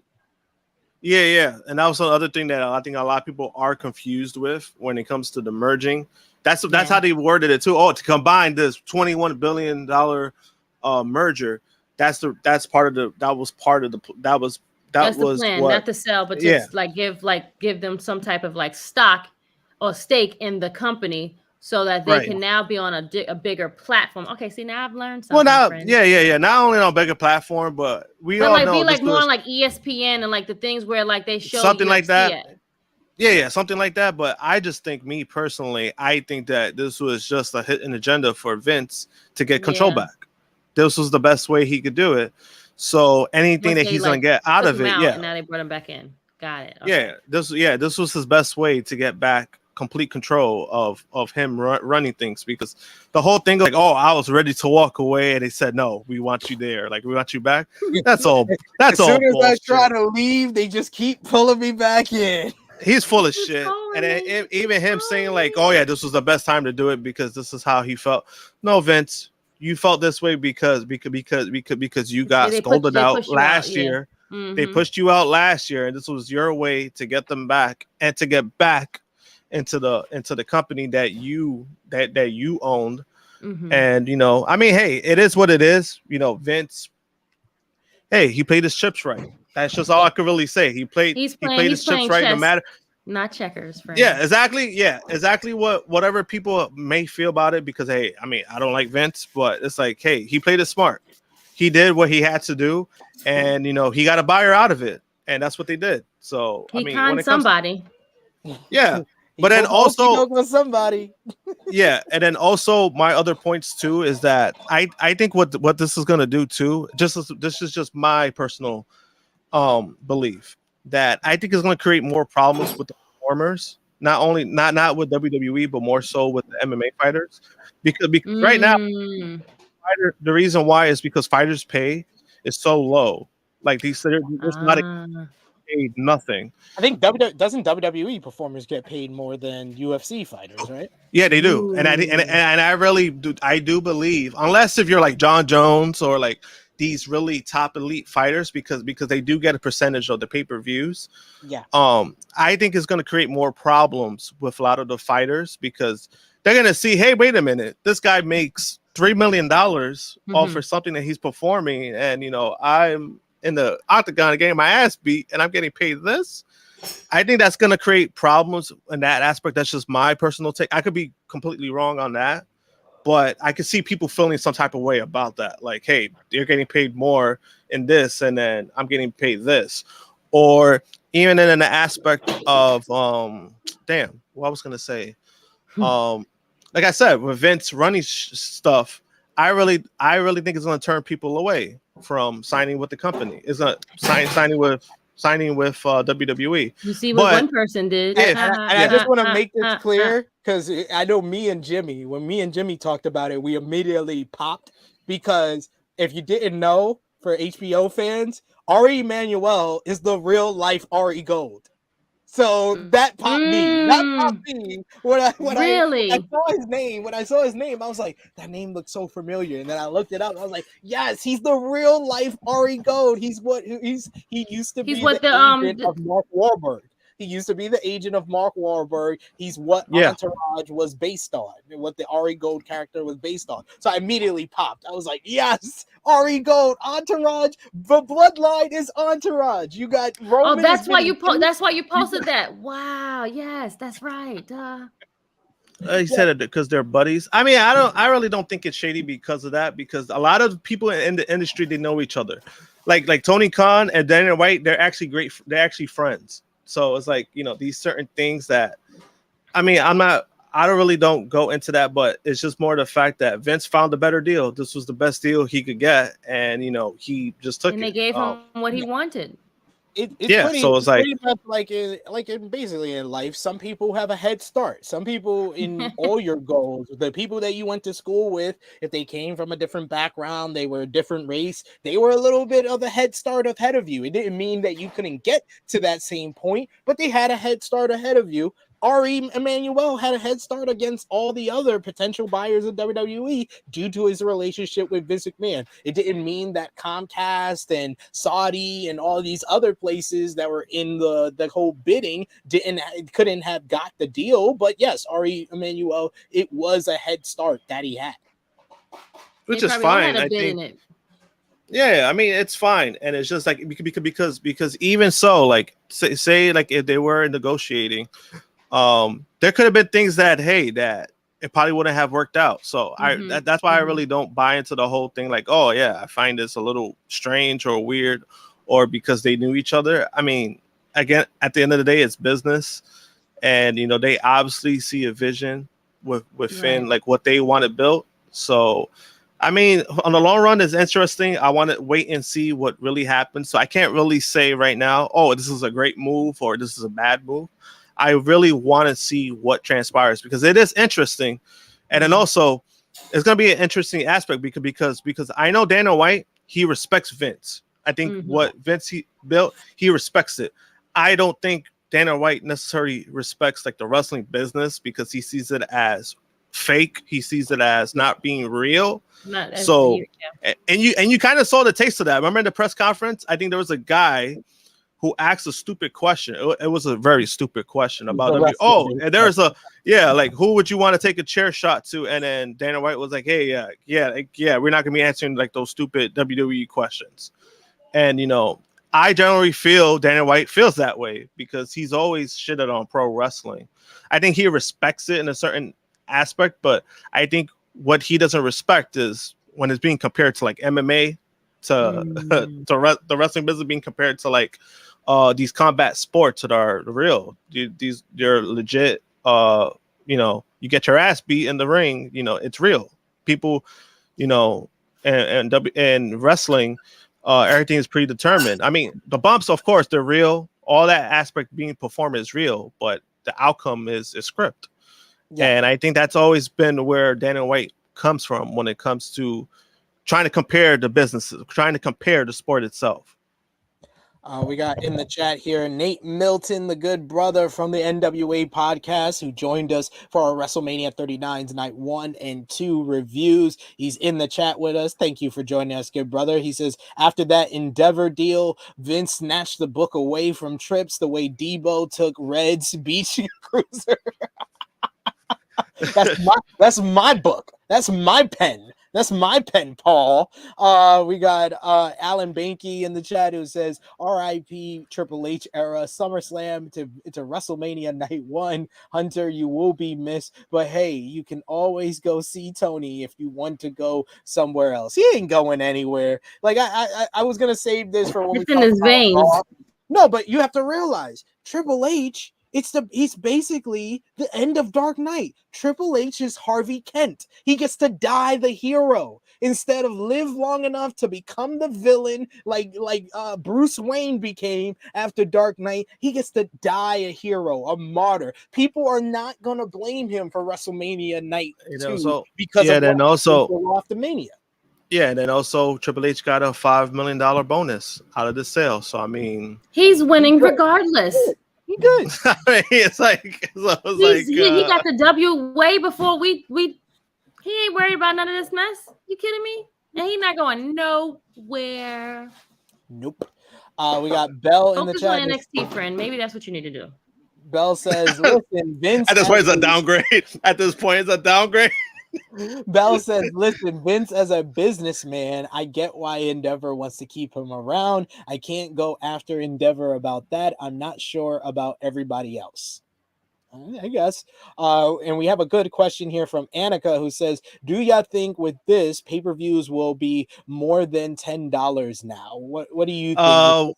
Do you think that will go in the direction of like UFC where they have the ESPN Plus deal where people have to get a subscription and then they pay like $50 for every pay-per-view? Or do you think it might be something they do for the bigger pay-per-views? I think this is something that Nick Khan also said in an interview before the WWE sale was complete. So where do you think the direction will go as far as like pay-per-views?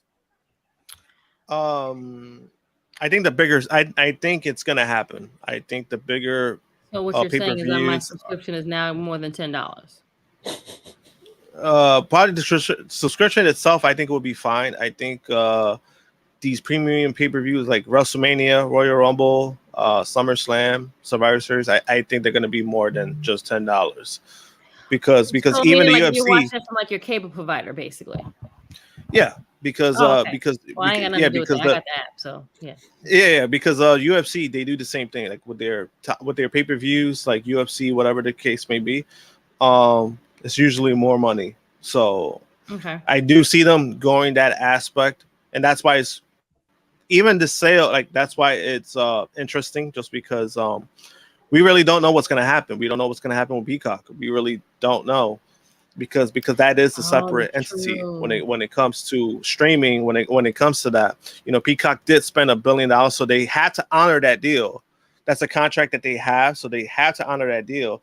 Anything could happen after the fact, but we just really don't know. We really at this point, my guess is that they're going to go the UFC route just because it's going to make everything easier for them. It's just basically one wave. Like, hey, let's follow everything that we're just doing now because I'm just going by what like with my job when my company got sold.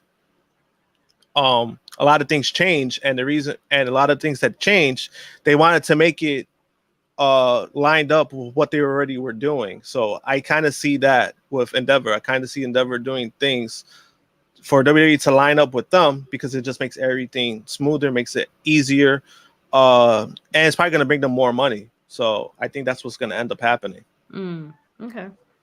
I only said NXT Harvey Dent, Hence, it don't matter. It don't matter. Come on.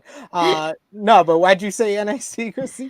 Because I would say he can't focus on like now that Vince is in the chair over there, he can probably put his focus back on NXT and bring it back to what it used to be. Because right now that's a shit show being ran, and it's not good over there. Hey, it's being. We can talk about the NXT title, the women's title match. From what you call it too. It's being ran by HBK, horrible booking king. Hence why I said his friend need to go back down there. We got another comment, a very interesting comment here from Queen Monet, who says, the only thing that gives me hope is that Vince McMahon said he can't be in the weeds of things creatively, and he only could do what he did Monday because the deal isn't officially done yet. If you believe any word Vince McMahon says, I got a bridge in Brooklyn. I'll be willing to sell you, Queen Monet. If you believe that, yeah, I could sell you anything, man. Please, the same man, remind you, the same man said that any mistake, he's always owned up to it, and he's been able to move on, which is such a fucking lie. So I would not put weight on what he said, or like, oh yeah, this is what. No, he's full of shit. Like, come Speaking on. of which, I would not believe it. In an interview with CNBC's Squawk on the Street, Vince McMahon spoke about the decision to sell and revealed whether or not he would be involved with WWE Creative. He did note that he would have stepped aside if the company sold to someone that didn't want him to be involved, but that wasn't the case with Endeavor. On why WWE chose Endeavor, he said, and I quote, "This is the biggest thing Ari Emanuel and Vince McMahon have ever done. Combining forces like this, there's nothing like this. There's never been anything like this. They're going to be talking about this for a long time. Sure, there were other suitors, but the synergies everyone was very interested in, and I appreciate that. But the synergy that Ari brings, totally different from everyone else." On why he decided to sell at all, he said, and I quote, "It's the right time. It's the right time to do the right thing. It's been the next evolution of WWE. I could probably do what Ari does right now with UFC. It'll take me 10 years. In that time, he'll be 10 years ahead of me. It makes all the sense in the world for all the synergies we have to extract all the value we can out of the marketplace." On how Ari Emanuel had to push to get him to stay, not that much. I love what I do. I love building WWE. All my life, it's my passion. To have an opportunity to have it grow like this from an exponential standpoint, it can't be better than that. Who's he trying to fool with this mess? Like, what's happening? Like, what are we doing? No, it gets better, folks. It gets better. If we'll be involved with creative, he said yes and no. On a higher level, yes. In the weeds, which I always love to get in the weeds in the past, no, can't do that. Ari Emanuel, on wanting McMahon to stay involved, he said, and I quote, "I would have body slammed him if he thought he was going to leave.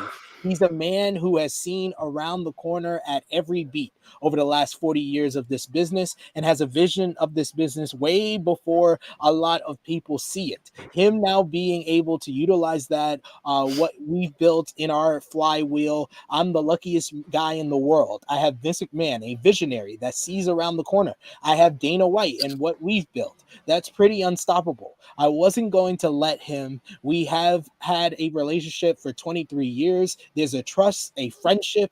When you're going into business and going forward, that's important. I'm glad he chose us because it was a very competitive situation. For us, it's an honor. We are so lucky because of his vision of where the business is and where it's going."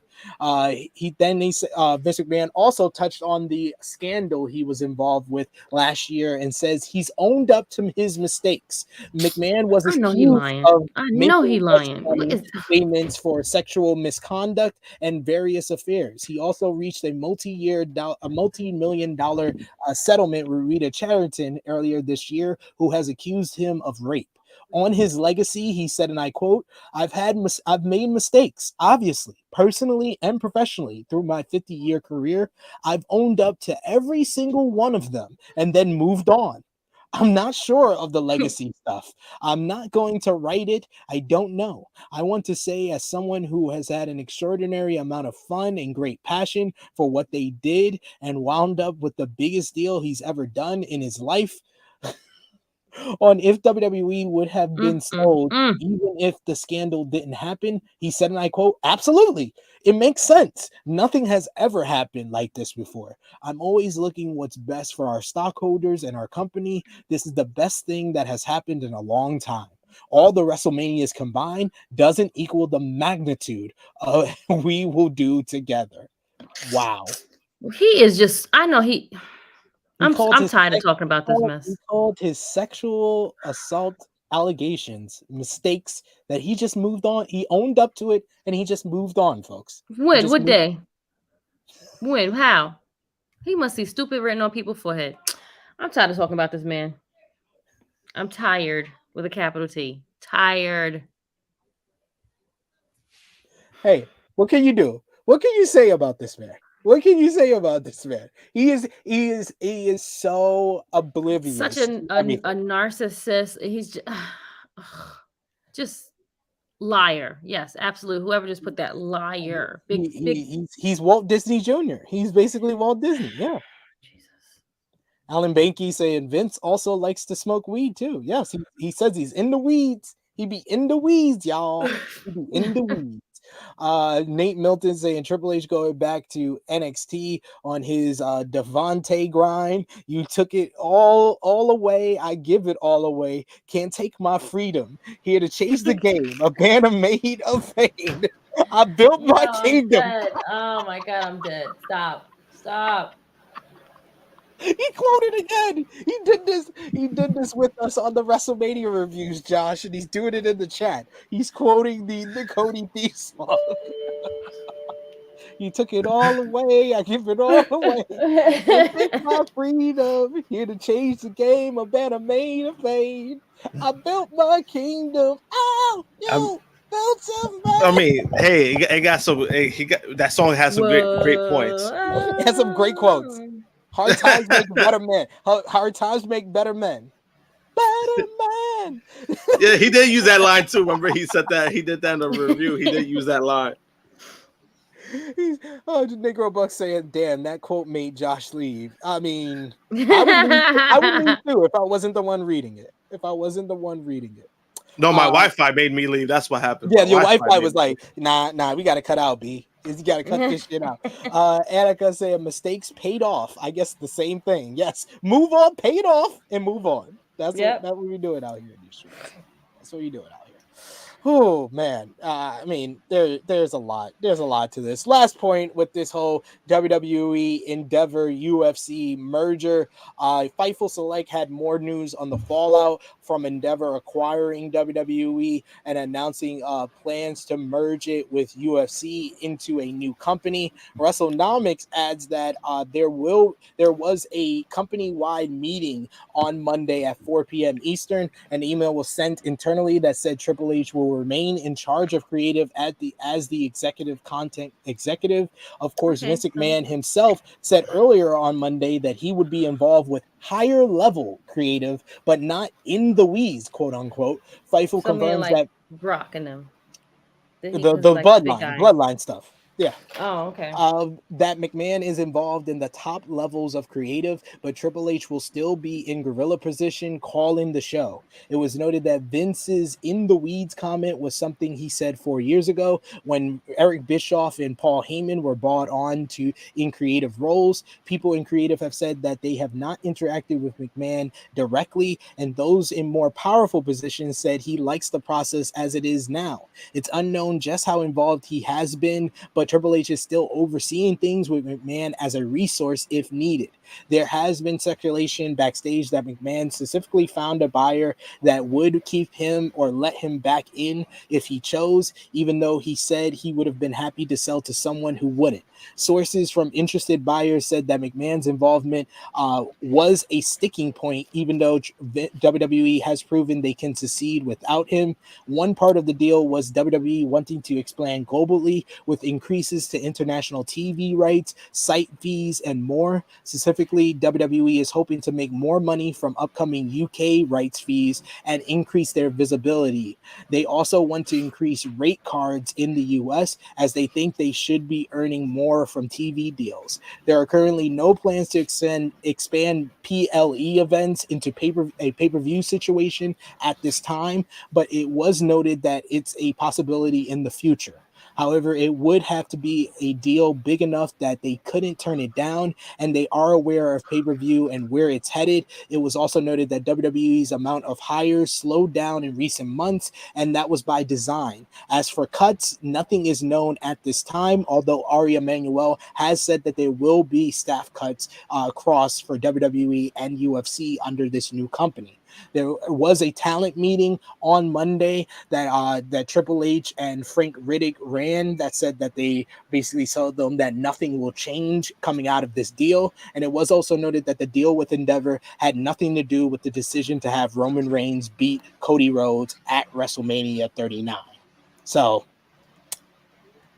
it's a wait and see approach, how things are going to change, how it's going to really pan out. But it's a very interesting time in WWE, to say the least. Vince McMahon is back better than ever, and TKO is gonna be running things. We got Alan Banky in the chat says, so is TKO going to be the new streaming service going forward in 2026? That is a good no, because the Peacock deal with WWE does expire in 2026. I know UFC's deal with ESPN Plus, I think, expires in 2024. So they definitely gonna have their own like little platform headed. They definitely gonna have that stuff working out.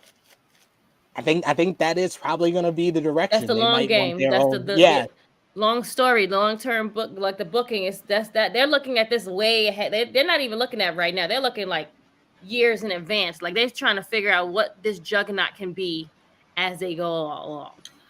Yeah, and it's just one of those things where it's going to be interesting because obviously if you get like a deal with another company, you're probably getting more money out of it, just because they're the ones that throwing the money at you. That's why they took the Peacock deal. The Peacock gave them $1 billion for the deal, and in retrospect to the WWE network, that's a lot less than what they were getting back. So they also got to keep that in mind, which I mean, they've done very well with that. That's the reason why they went to the ESPN deal once their Fox deal expired. That's why the UFC went to ESPN. And when it came to that, I know a lot of people called Dana White a sellout, because Dana White for years hated ESPN. What? He hated ESPN, but at the same time, you're going to take the best deal possible. It's all about the dollar bills, y'all. Yeah, and with ESPN, ESPN had the ESPN Plus. Yeah, and when it came to that, they had the ESPN Plus. There's more that they have compared to Fox, so that's why they took the deal. And I think that's one of the things that's going to end up happening. We're going to wait and see. Having a giant platform could be beneficial too, but then it also could hurt them. So it's probably going to be years before that even happens. Yeah, it's an interesting time. It's more or less we got to wait and see, because I know more stuff is going to come out about what changes will be made across WWE after this deal. This deal is a huge one, and I think it's going to be more of an ongoing story moving forward. We got Marcus Ryan saying Vince is like, I'm back and better than ever, face facts, because your opinion don't matter. Yep, these guys are just living the lyrics. Let's talk about the Raw after WrestleMania very quickly. We have to They did huge ratings. They did 2.260 million They tricked viewers. us. That's why they tricked us. And a 0.76 demo rating, which is the highest viewership since Raw 30 in January, and the highest demo rating since February 2020, before the pandemic. Krrsi Love and Josh. The show featured Brock Lesnar deciding to team up with Cody Rhodes to face Roman Reigns and Solo Sikoa in the main event. You seen Goodfellas? Yes, I know. That's what they look like. You know the scene I'm talking about, right? Like that's the scene. Like it was It's the Ray Liotta and then it's what Roman and the Bloodline did. It's that but this all led to Brock Lesnar turning on Cody and delivering a vicious beating to end the show. F5 after F5, beating after, and then beat him, like Brian Alvarez said on Wrestling Observer Live. You also saw Austin Theory. He defeated Rey Mysterio in a solid bout after a distraction from Dominic Mysterio. Post-match, Dom and Damian Priest beat down Rey Mysterio until Dom confronted Bad Bunny for his involvement at WrestleMania, which led to Bunny punching Dom and Damian Priest laying out his former WrestleMania 37 partner with a chokeslam through the commentary table. You also had Sami Zayn and Kevin Owens defeat the Street Profits in what was the only good match on Monday Night Raw. Yep. You also had Raquel I Rodriguez totally agree.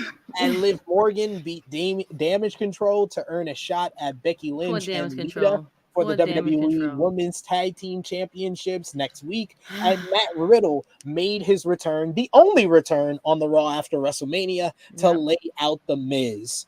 Any comments at all on a Vince McMahon ran Raw after WrestleMania? Throw it in the garbage. It had parts.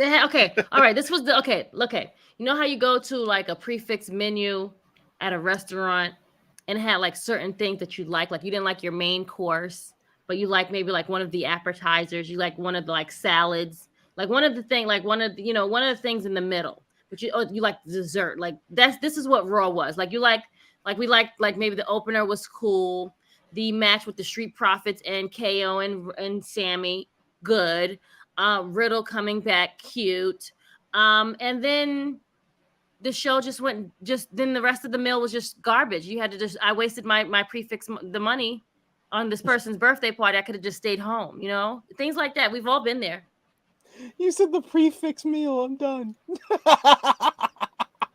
I mean, do you have anything else to compare it to?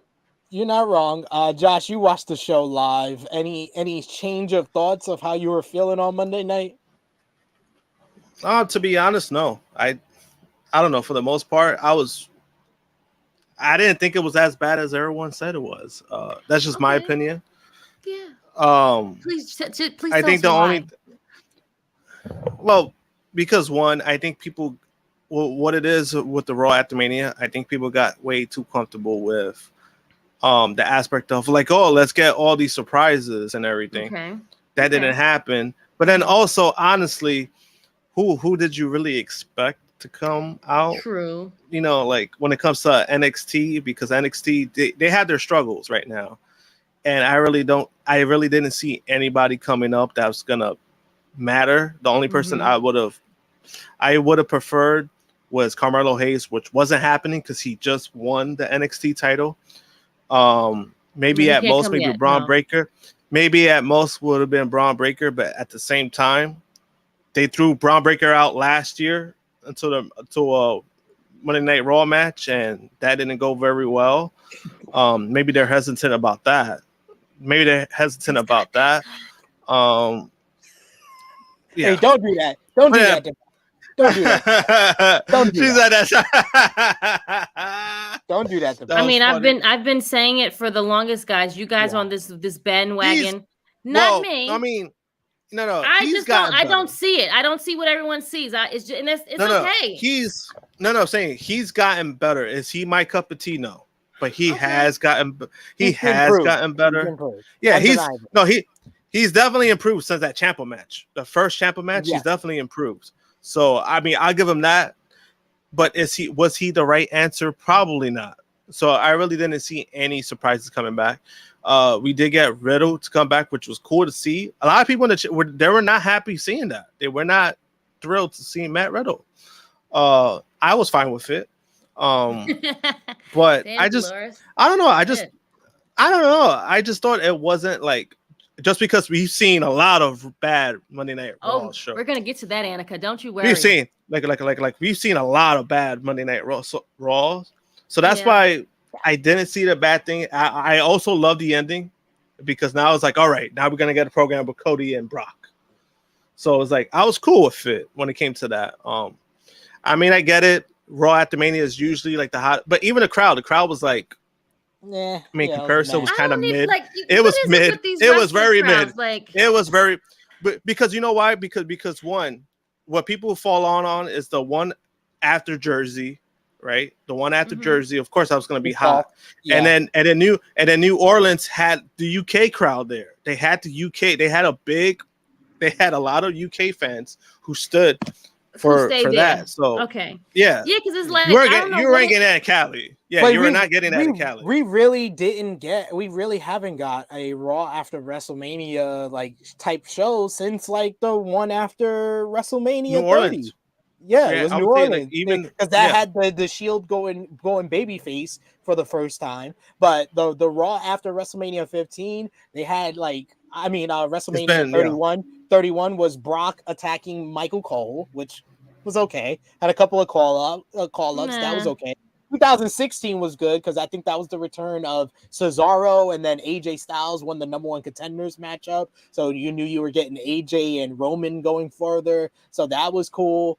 2017, I think was I there for that one? I believe I was there for that one. And Finn Balor came back. I think that was and the Roman promo. The Roman promo was legendary. That was great. The Roman after he beat Undertaker at WrestleMania 33. That was great. WrestleMania 34, it had Ember Moon and Authors of Pain getting called up. WrestleMania 35 had the whole Kofi and Seth Rollins that went nowhere. WrestleMania, the one after WrestleMania 36 with the awful Drew McIntyre versus Big Show matchup in the empty performance center. How do you remember this stuff? Like, what is WrestleMania 37? I don't even remember, and that was 2 years ago. I remember all this stuff from 5 years ago. I don't remember from 2 years ago. WrestleMania 38, that was meh, and this one, even worse. It was like progressively has gotten worse over the years. That's true. It hasn't been a it's been solid... that's why I was like, it's been mid. I honestly thought this past Monday Night Raw was better than last year's.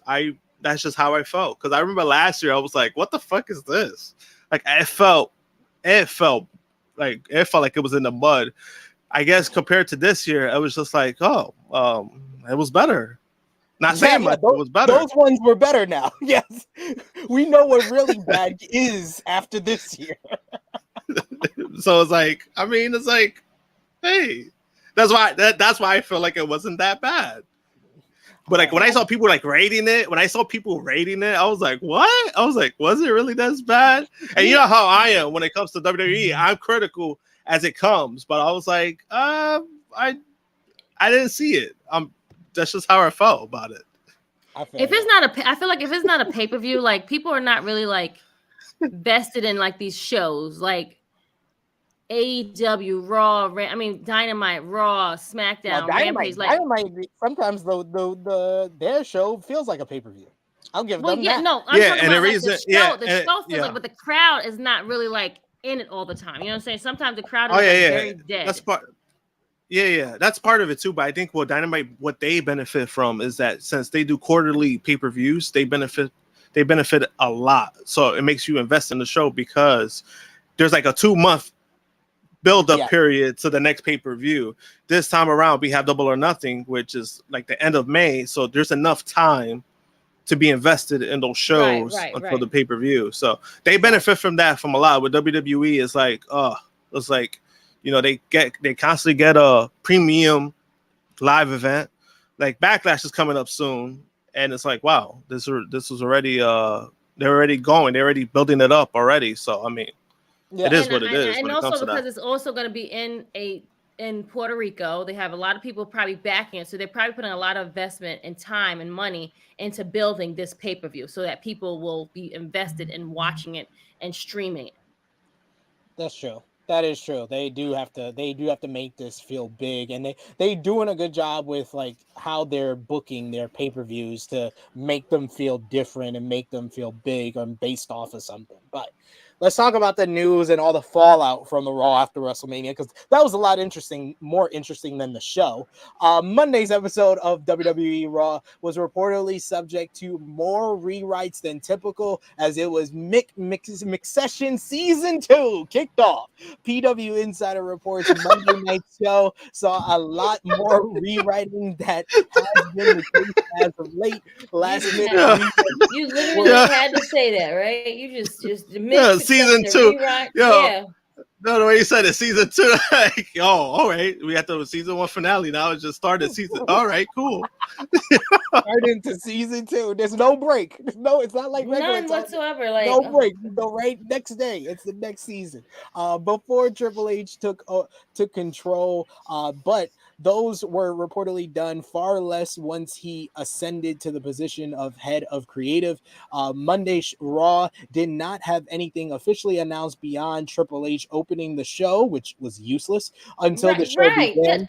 During Tuesday's edition of Wrestling Observer Radio, Dave Meltzer reported that WWE Executive Chairman Vince McMahon was back and quote unquote fully in charge of Monday night's WWE Raw. This included McMahon running the TV taping, and Meltzer stated that Vince McMahon running Monday night's post WrestleMania 39 edition of Raw. He said, and I quote, "He was running TV tonight. He's back. It's what it was. It will be what it was before. And if people think that was bad, it will be bad." And that's just the way it is. Changes were reportedly made to the show when McMahon arrived at the Crypto.com arena and also while the show was going on. According to Meltzer, Triple H will still be WWE's head of creative, but Vince McMahon will still have the final say in everything on WWE TV. Additionally, Fightful's Sean Ross Sapp reports that McMahon was changing a great deal of Raw content during Monday night's show, and according to Sapp's report, it caused a big hit to morale in WWE. PW Insider reported that Vince McMahon was heavily involved in Monday night's edition of WWE Raw. As noted earlier, the show featured many late rewrites that talent felt were not the types of changes Triple H has been making. McMahon reportedly also continued to make changes after the show was already on the air, and McMahon had his own office at Raw. Sources backstage described McMahon as firmly back in charge, despite his comments on CNBC earlier in the day that he would not be in the weeds of creative. Triple H was running Raw with the headsets on as the show started, but McMahon became more and more involved as the night went on. He was at gorilla position for most of the show, overseeing everything. There was reportedly a negative morale shift backstage among some talent as they felt things were going back to how they were before Triple H was put in charge of creative. One source went as far to say that the place felt nuked. The general feeling among many was that McMahon is likely to oversee everything again, and that creative will be subject to his sensibilities. Triple H has been very well liked and trusted since taking over WWE Creative, so the prospect of him no longer being in charge left many feeling resigned.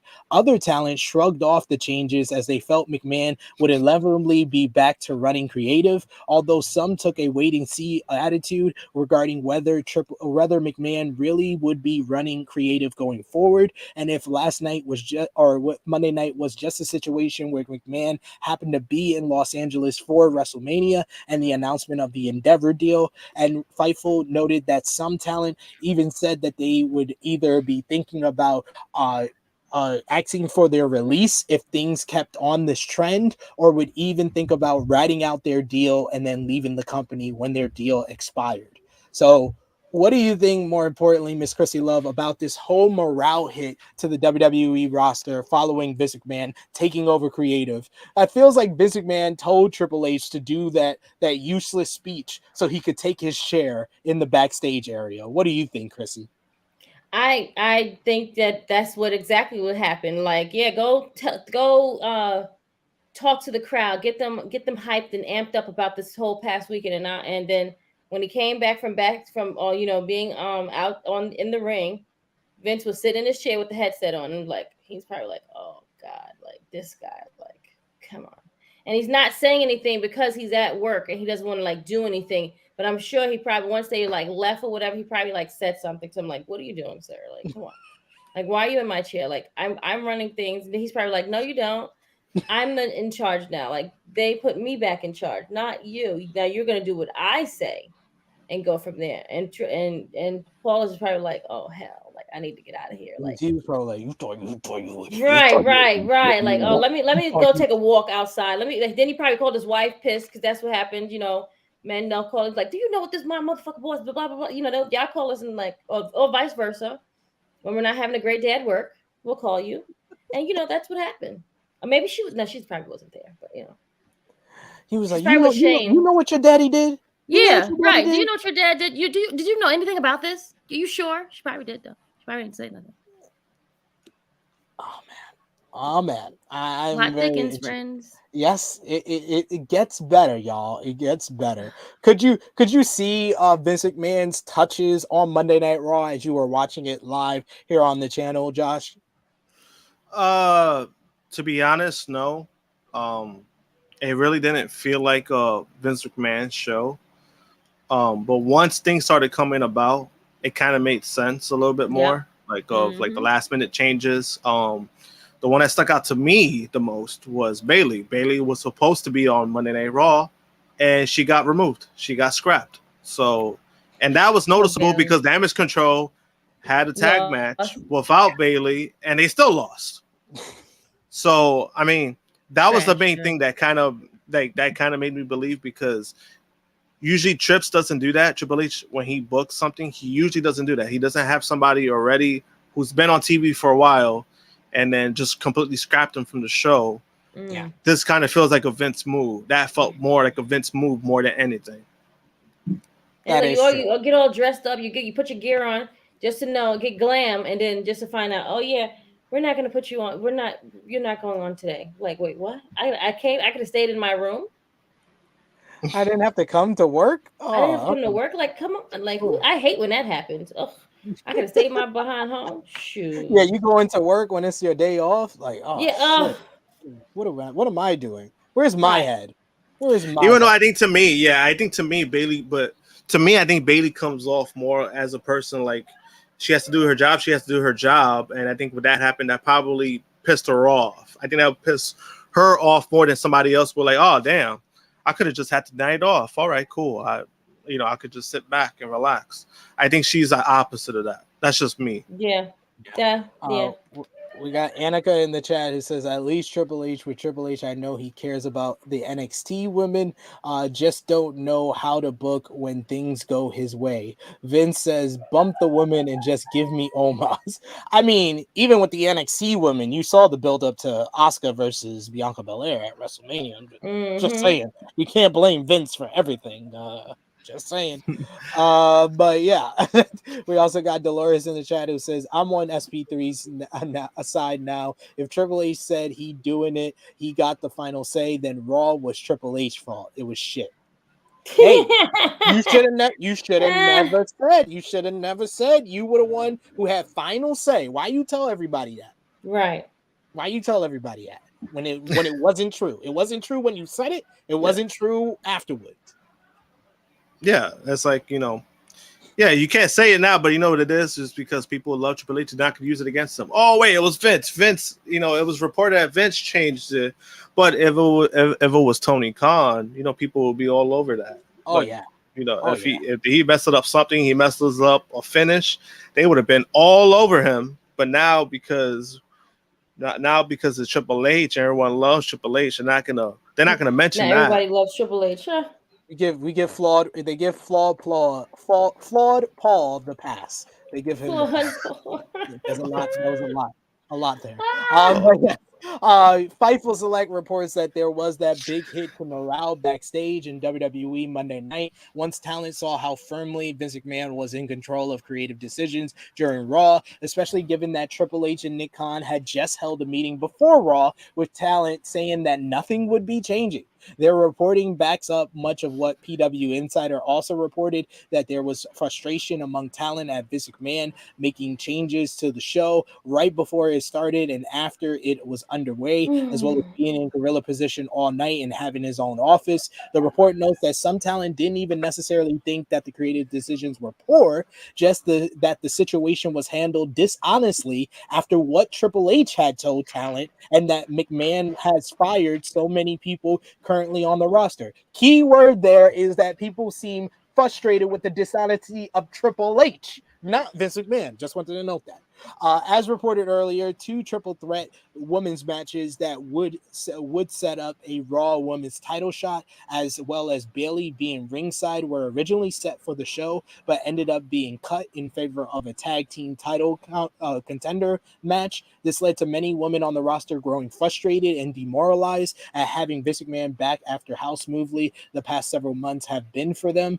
Omos versus Elias was also added to the show late, as Omos wasn't even planning on wrestling and was in catering and had to scramble to get his gear ready. A backstage segment involving Cody Rhodes talking on the phone and an LWO Bad Bunny integration were also changed, but it's unknown who was primarily responsible for those changes. The Cody Rhodes Brock Lesnar tag team angle was finalized on Monday morning.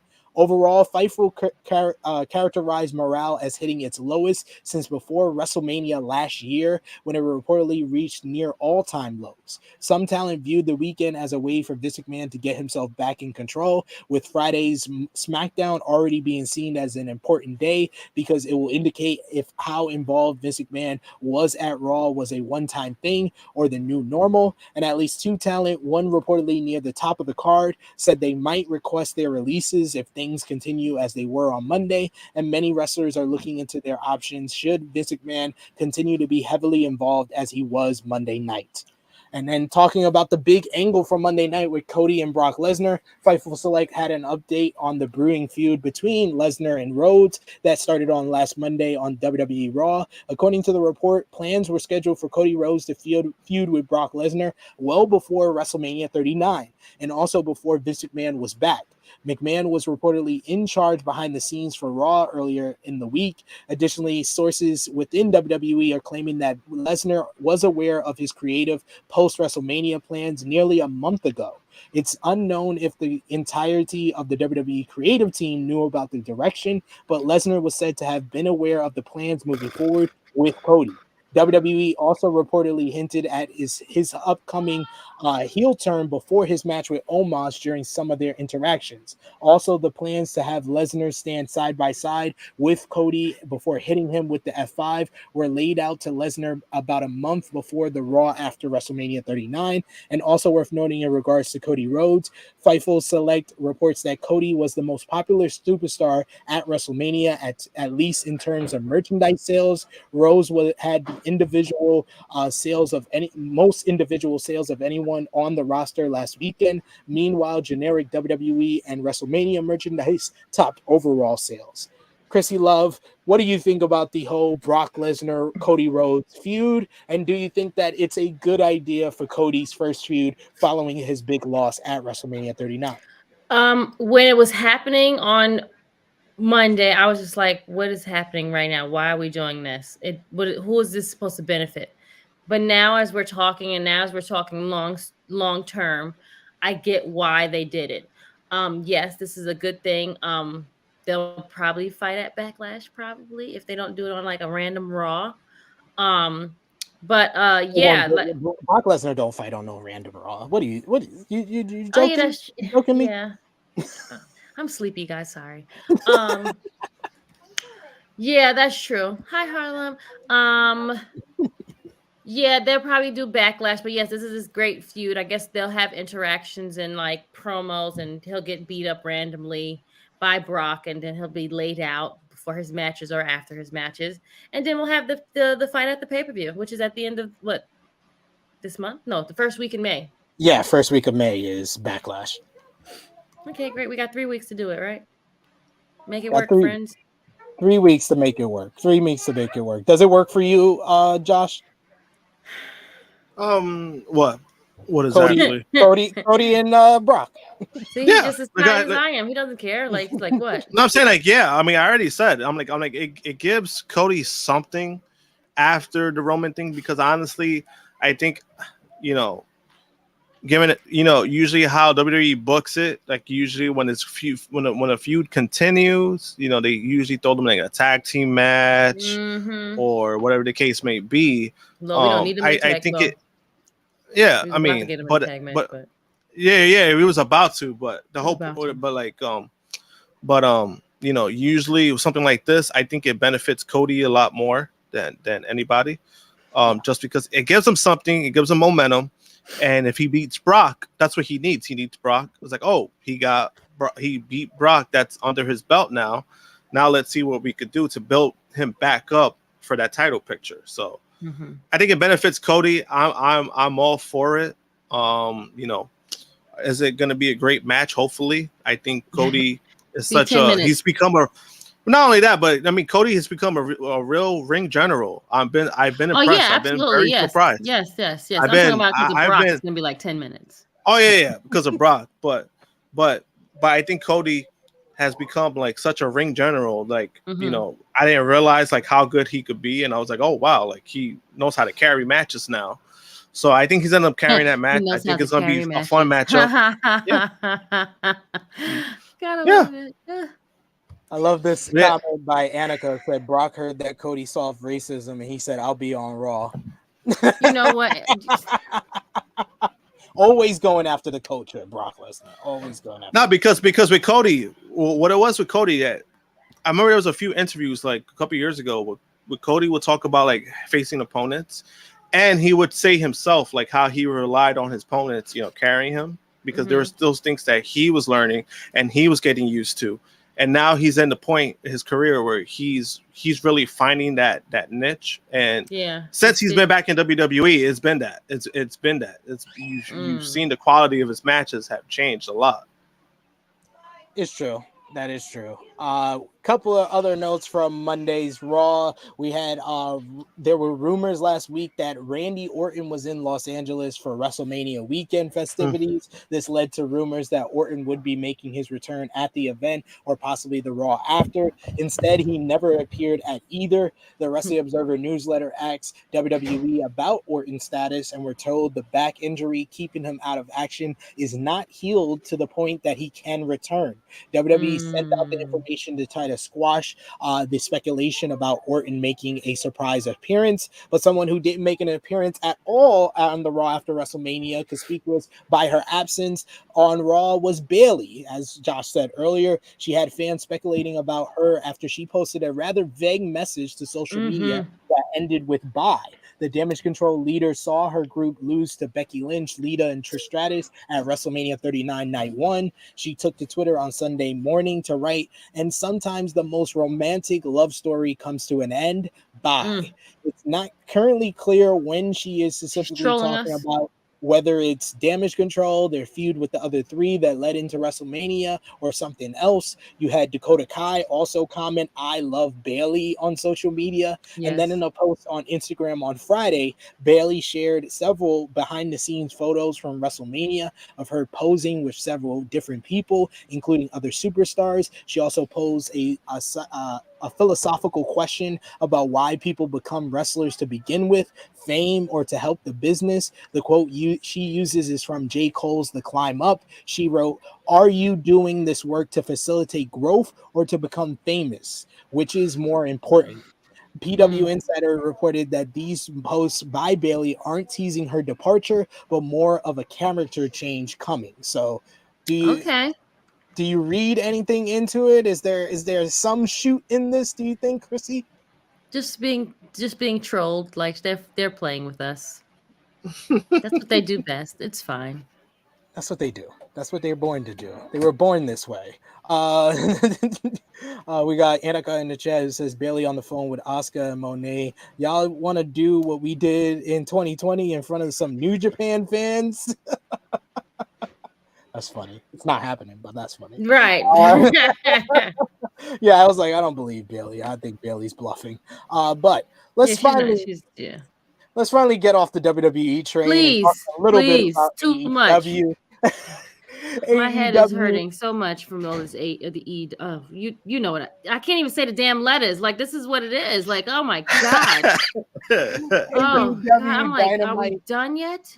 Dynamite this week did 877,000 viewers. This show featured the official debut of Switchblade Jay White, who assisted Juice Robinson in a Bullet Club beatdown of Ricky Starks to kick off the show. God, he's sexy. Jesus. And I saw him in person. Oh my god, for the second time.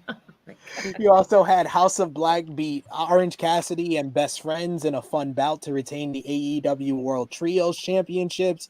MJF celebrated MJF Day with a wonderful singing performance and a new origin story roasting Mrs. Benedict, his former teacher, for being a stupid bitch before being attacked by Jungle Boy on the stage. You also had Sammy Guevara beat Commander to pick up another win. Post-match, Sammy cut a promo to explain why he deserves to become the AEW champion. You had Jamie Hayter defeat Riho in an absolute banger to retain the AEW Women's World Championship. Hangman Adam Page stupidly stepped up to the Blackpool Combat Club and got beat down with Bryan Danielson. Punks jump up to get beat down. Explaining why he loves his family and the Blackpool Combat Club before driving a screwdriver into Hangman's head. And you also had FTR, who defeated the Gun, who came out to many men. And FTR, though, they defeated the Guns to keep their AEW careers going and win the AEW World Tag Team Championships in the main event. Krrsi Love, you were there live. What was the live experience like, and what was your biggest highlight outside of all your backstage shenanigans? One, I wish that it was more of a sold out crowd, but I guess they didn't get to do that. But the Guns coming out to Many Men, I mean, we popped when we was in our section. I was like, I wish this is when I wish SP was here. Because I remember you popping when we was at the GCW joint, and they came out to Waka Flocka. Waka Flocka. I was like, yo, this is what SP should have been here. Yo, we would have, oh my God. Wow. Anytime a rap song is used in wrestling. And they look good. Like they look like the heels, like the Shawn Michaels outfit. Mind you, which Gun did I meet? The one that doesn't have the braid. Which one is that one? I don't remember. Austin. We met Austin. Austin was very nice. I mean, he was trying not to be like, damn. I think Austin's a short one. I think Cole is a tall one. Yeah, that's it. And how was Jay White backstage? We didn't see him. Oh, you didn't? They didn't want to ruin the debut. They didn't want to ruin that. That was what they didn't want to. Oh my God, Adam Cole. Oh, God. So, they were looking at all our sneakers. They was like, "Oh, y'all sneakers are so fly," because everyone had like nice sneakers, and then they had on nice sneakers too. What else? What else was one of my? Oh my God, MJF's. When they said ADD. we were like, what is happening? I was like, are we really rooting for ADD people? Like, what's happening, guys? Tony Schiavone on commentary said, what the hell is going on? I met Tony, but I didn't get to tell him that I was from Tru Heel Heat. I didn't get to, oh my God, Tony, he was very nice too. Should have been telling all of you from Tru Heel Heat. I know, like, it was just so much things happening. It was just go on, and I met Claudia. It was just so much things from Wednesday. I'm still on a high. I don't know how that got through that day, but great show. Like Raw should be ashamed of themselves because that was a show that needed to be for Monday. I mean, that had returns with Sue coming back. You had debuts with Jay White. You had big news coming out of it, which we'll get into right here. Yeah, like FTR, like it was just like it was a great show, and I wish that it was sold out. Well, we're something that they are also hoping that will be sold out. AEW announced on Wednesday's Dynamite that they will be holding their first UK show with a special event in August. Tony Khan alongside Nigel McGuinness and Adam Cole announced on this week's episode that AEW All in London will take place on August 27th at Wembley Stadium with tickets going on sale. 90,000?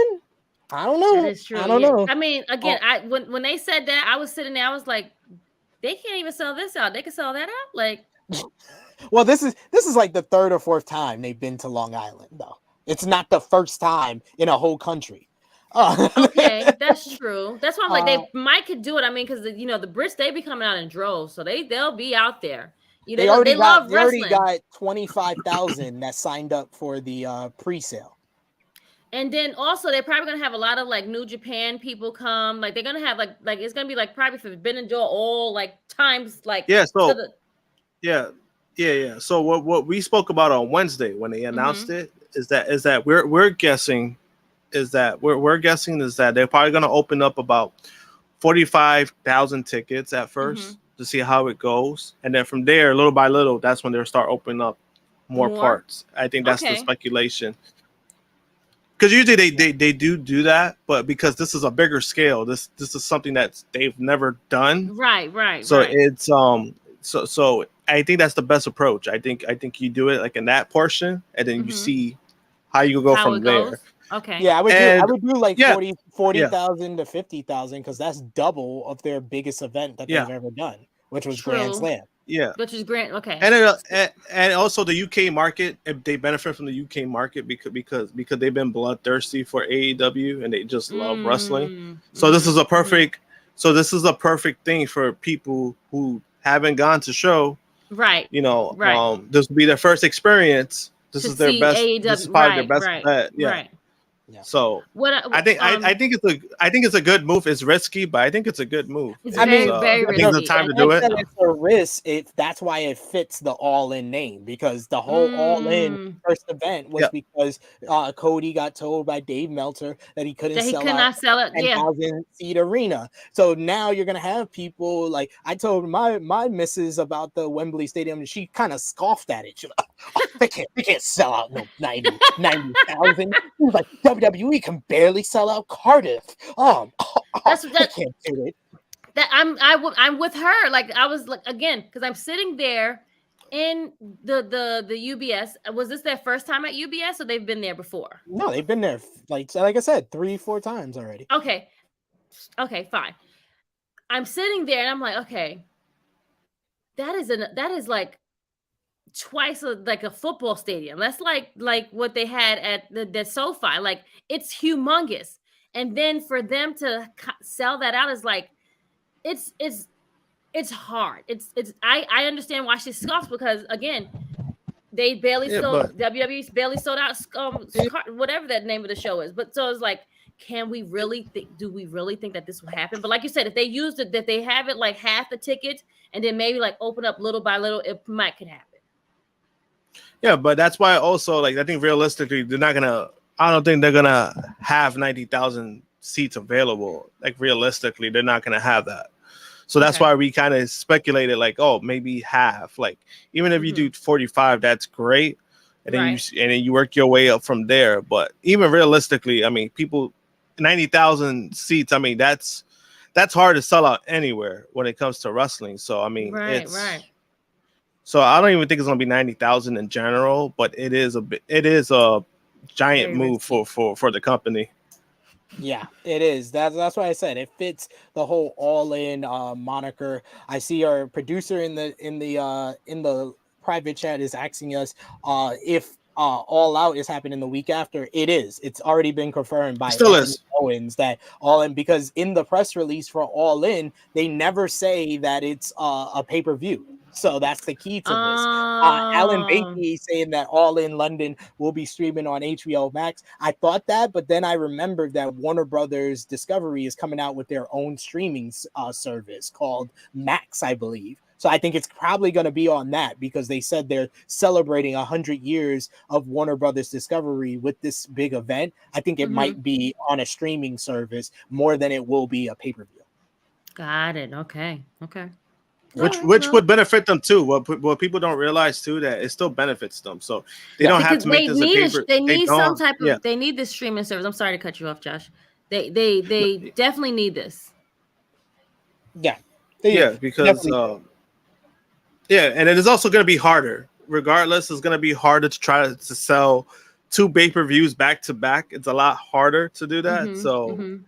I think the stream would benefit them a lot too. So I think it will be a good move either way. Yeah. So it's All Out and then All In? No, it's All In. It's the week All before. In, then All Out. All Out is I going had to it be backwards. I'm sorry. It's going to be on Labor Day weekend in United Center, as we talked about a couple of weeks back, and this is as it always is the week before. No, United Center. They usually don't do United Center. They do the Now Arena, where All In was originally at. United Center is a bigger arena in Chicago. Oh, that's where the Bulls play. It's more in the city. It's outgrown. Yep. Yeah, but not only that, but but it's also the show itself has outgrown the Now Arena, so that's why they just going to the United they need to Center. go somewhere bigger. And I think they were planning on bringing CM Punk back for that, but we'll talk about that. And I think that this All In event, they're gonna probably use their partnerships with other promotions more than they would for a regular pay-per-view to sell it out. We got Orlando says European fans would travel to UK to see All In. Yeah. I see Bell in the chat saying, I don't know if it's because I've been in both Wembley and the biggest stadium in Europe in Barcelona, but Wembley seems tiny compared to that stadium. No one's going to go to Barcelona from the US, though. That's the difference. The reason why this is big is because Wembley is the biggest in basically the capital of the UK in London. People are going to go for that. We also got Frantic World who says because Tony Khan said he wants to do more pay-per-views. It doesn't seem like this is a pay-per-view. That's what I'm saying. Like, I don't think. And it's just also it's a risk. Even if you try to do 2 pay-per-views, that's a risky move. Trying to pay-per-views are $50. You think somebody's gonna pay $100 within that time frame? I don't know. It's really hard to really try to sell that aspect more. Yeah. But then also I do agree with Sid that they're gonna use more of like the New Japan stuff. So it kind of makes sense to make that show kind of like a streaming thing if you're gonna do that, because it's not gonna be like it's not gonna be a build-up pay-per-view show. It's gonna be like one of those entities. It's gonna be like one of those shows that you could just enjoy. Because that's what All In was. All In wasn't storyline based. It was everything that got put together. There was only like maybe like 2 or 3 storylines at most. You had the Cody, and they were all done on being the elite at most. They were all built up on being the elite. Kenny, exactly. Yeah, and Penta and Kenny. That wasn't a storyline. It was just something that got thrown in. So. Right. That fits All In as well. People don't realize that fits All In. Like, it's just one of those things that a lot of people got together, and don't even be surprised. Maybe they might even throw in some Impact people just for the hell of it. Yeah, I can see that. We got a. They should though. We got a super chat donation here from Professor Chris. Easy Attack. Thank you so much for that big super chat donation. We appreciate you, good brother. He says, "Sup, y'all?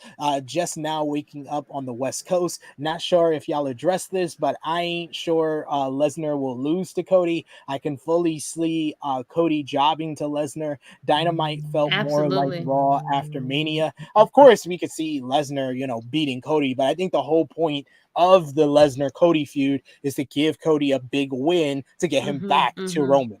Yep. So even if the first match Brock wins, I think the goal of the whole thing is for Cody to win in the end.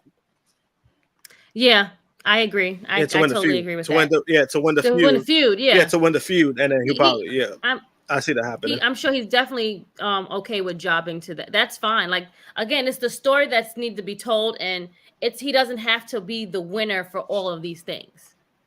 Yeah. We got Alan Banky who says, it will be 3 shows: AEW All In, NXT Battleground, and NXT AEW All Out. All are happening at the same time now. NXT Battleground is going to be the same day as AEW Double or Nothing. Correct. He's like, where you go? Like, okay. I'm not watching that shit, but try to compare it to that.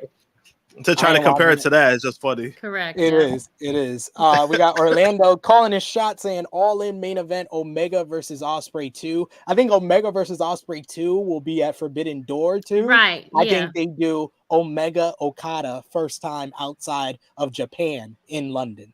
What do you think will be the main event for All In to sell out London? What do you think, Krrsi? I want that one. I need that. Give me that one. Give me that one. Like, I'm ready. Do it. Let's go.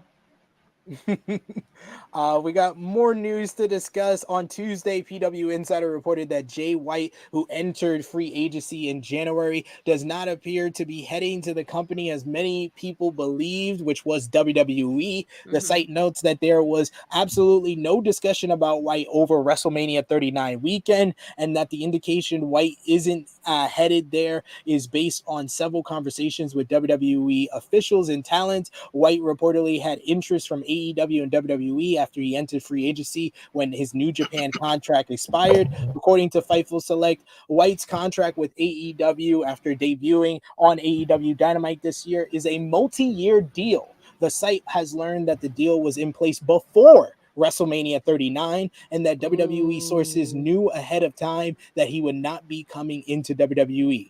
WWE had interest in White after his free agency, and they were even confident that they would sign White. That said, the report notes that according to WWE higher-ups, the company failed to communicate properly along the process, and those same sources said that AEW being able to sign him may have been the result of Vince McMahon's return to the board of directors in January and the lack of main roster signings since. There were said to be tentative plans for creative involving White, and some in the company still hoped White would land in WWE as of last week. But I mean, were you shocked to see Jay White being there live, Miss Krrsi Love? Were you surprised that he showed up?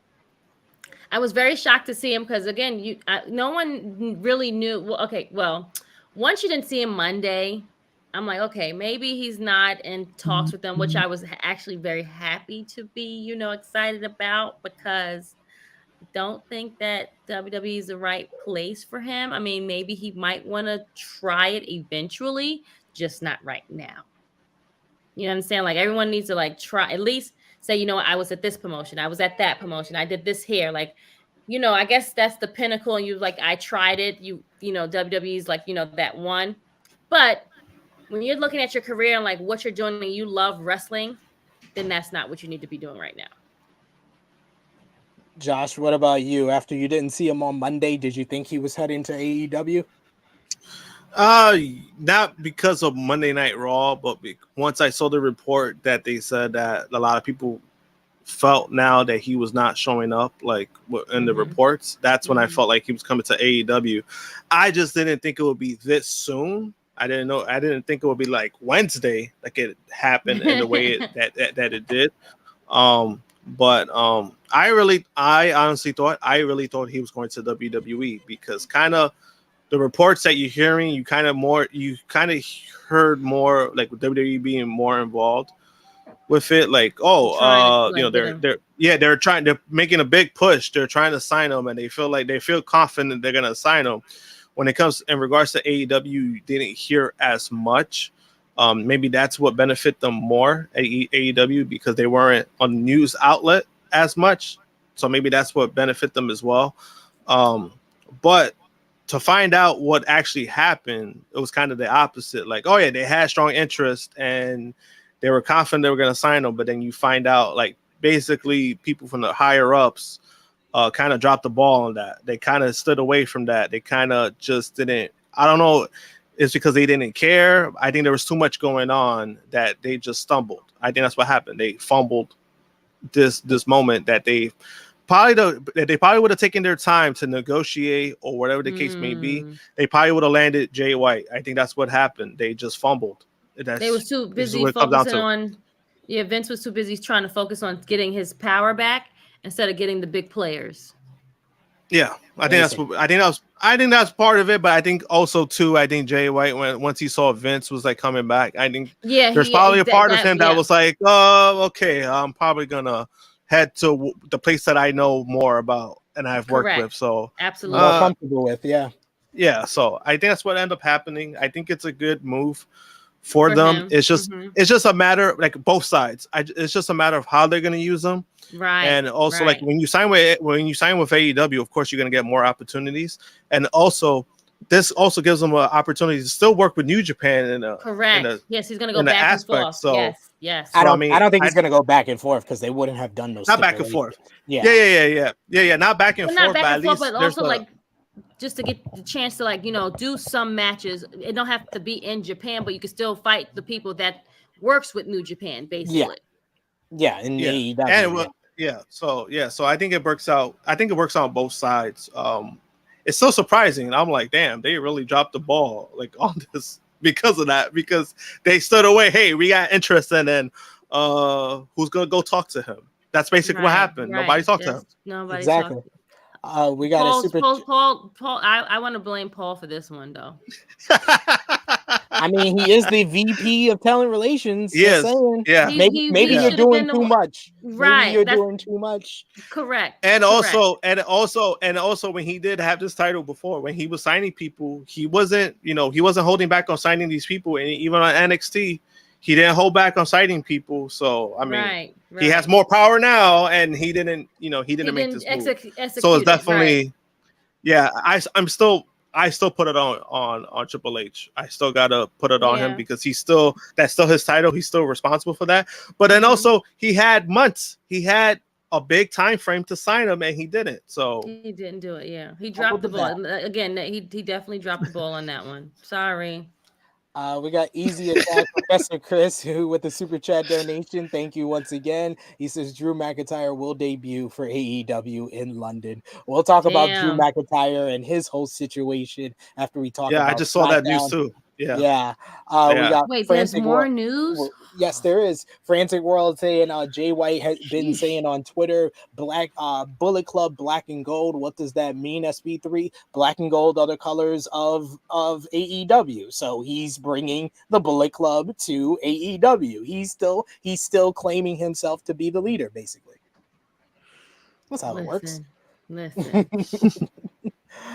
In a post, the rest of AEW news following Dynamite, of course, we had FTR win the AEW World Tag Team titles. In a post on Twitter, Dax Harwood explained why FTR chose to stay with the company. Dax and Cash Wheeler put their AEW careers on the line after the Guns against the Guns, and they were rumors their contracts were set to expire. However, they won the match and will presumably stick around for the foreseeable future. A fan tried to claim that FTR demanded to get the belts or they would leave, but Harwood shot that down. In a reply to the fan, he said, "Give us the belts or we're going back to WWE." He said, "Definitely not. That schedule keeps me away from my wife and daughter too much, and AEW will allow us to give back to wrestling."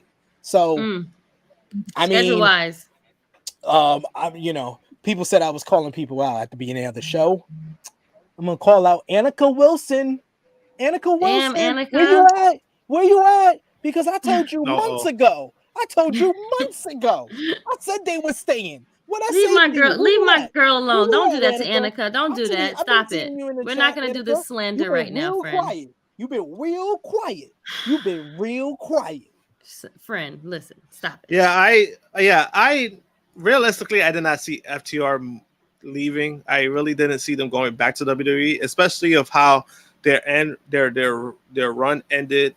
And then also, if you look at Gallows and Anderson, where they been at? They signed them back, and where they been at? So it's like, so that check. Yeah. I mean, hey, it's cool, right? That's what they wanted, but it's like, they signed back. They really want that though? Things were gonna be different. No, I think Anderson is at a point where he's like, hey, as long as I get paid, hey, fuck it. I think that's where he's at now. I think realizing both of them are like that.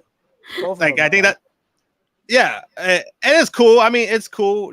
That's hey, you got to make sure you got to make your money, but it's just one of those things where FTR, it's just one of those things where FTR, they love so much the business and they love what they do, and again, I don't want to try to compare it to them because I think, you do whatever makes you feel comfortable.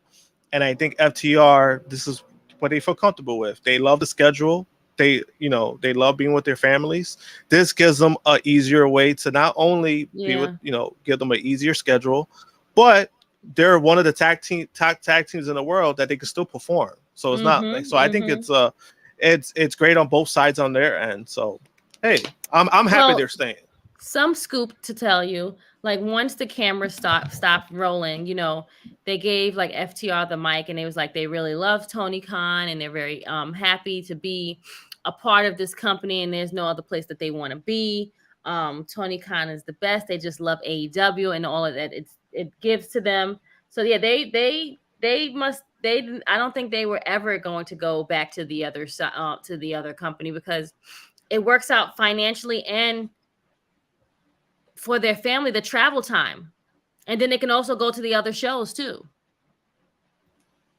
Yeah, but they've been killing it. They were killing it on the indies. So yeah, I mean, you know, it makes it so much easier for them. And I think again, we've seen how WWE treats tag teams, and I just don't see them going back into a situation where they're gonna fall back into the same problems.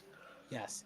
No, Annika, she says, I'm right here, boo-boo, and you were the one ignoring how the story was being told. You mean not getting worked like you were. I'm not going to be shamed for paying attention. You're being shamed for getting worked, because I told you the whole time it's better. They're better off in AEW. They were pushed properly in AEW. How they've been presented in AEW is so much better than how they were presented in WWE. That's all I was telling you the whole time. You were getting worked by them. It's okay. We all get worked sometimes. I get worked all the time, actually. But someone else who might be working their way to AEW, we have a comment here from Frantic World who says Kota Ibushi said he wants to be at All In, so I can't wait to see him at All In. Kota Ibushi did in fact say that he has AEW at the top of his wish list, and recently explained why the New Japan alumni recently spoke with Dark Mauricio Flosion and said that the company is his number one choice. He says, I don't want to go out normally. I want to go out seriously. I think I'm more suited to AEW than Japan. I already thought so during All In. I have many friends. They are even the best tag team partners. Of course, Ibushi headlined All In 2018, teaming with the Young Bucks to defeat Bandito, Rey Fenix, and Rey Mysterio in the main event. He exited New Japan after his contract expired at the end of January and made his in-ring return during WrestleMania weekend at Josh Barnett's Bloodsport on March 30th with a win over Speedball Mike Bailey. So Kota Ibushi at All In, another way to sell it out. That's what I'm talking about. AEW last night, they had their Rampage and Battle of the Belt shows. Darby Allin on Rampage, he got a big win over Lee Moriarty. This was live then, I'm guessing. Yeah, it was live from Rhode Island. Because they only did the ROH taping on Wednesday. Yep. So I'm like, wait, what happened to Rampage? But they was like, no, just so I was like, oh, they did Battle of the Belt and everything last night for sure. I thought, okay, fine. Darby got the win over Lee Moriarty of The Firm, and post-match Swerve Strickland appeared to be looking to show respect to Darby, but he instead set up Allen to be jumped by Brian Cage as he officially announced the merger of Mogul Affiliates and the Embassy. Hook defeated Ethan Page in a FTW rules match to retain the FTW championship. Meanwhile, Julia Hart in the main event defeated Anna Jay. Her entrance was awesome. Give me that entrance every week. She was amazing with that entrance. The match, not so much. Battle of the Belt. Listen, that's baby steps, friend. Battle of the Belt 6 kicked off with Orange Cassidy coming out and interrupting Julia Hart's celebration, and he defeated Jalistico in a very good opener to retain the AEW International Championship. This is funny. I like that. Post-match, House of Black interrupted him from the big screen with Buddy Matthews challenging Orange for his title this Wednesday on Dynamite. Jade Cargill beat Billy Starks to retain the TBS championship. Post-match, Taya Valkyrie got the better of Jade before she ran off, and the Lucha Bros defeated QT Marshall and Powerhouse Hobbs to retain the ROH World Tag Team Championships in the main event. And Annika, why you keep trying? She says, there's always one who says, see, I knew it was a work. We cool. No. I didn't say, see, I knew it was a work. I told you it was a work before it got revealed to be a work. That's the difference. Gosh. That's the difference. That's the difference. This is all I try to tell. I told Krrsi Love this. I told Josh this when he first met me. There's one lesson to learn in life from this, Annika. It's TIS. Just TIS. Trust in SP3. TIS. TIS. Just TIS, and you'll be all right. You won't get worked. AEW did a lot of signing this week. Nigel McGuinness is officially #AllElite. On Wednesday afternoon, AEW President and CEO Tony Khan announced that former ROH World Champion and WWE broadcaster Nigel McGuinness has been signed to All Elite Wrestling. That's who that guy. Okay, I was like, wait, why does this sound so? The name sounds, but I couldn't place. I was like, wait, that's funny. I'm like, wait, he was from NXT, correct? Yeah.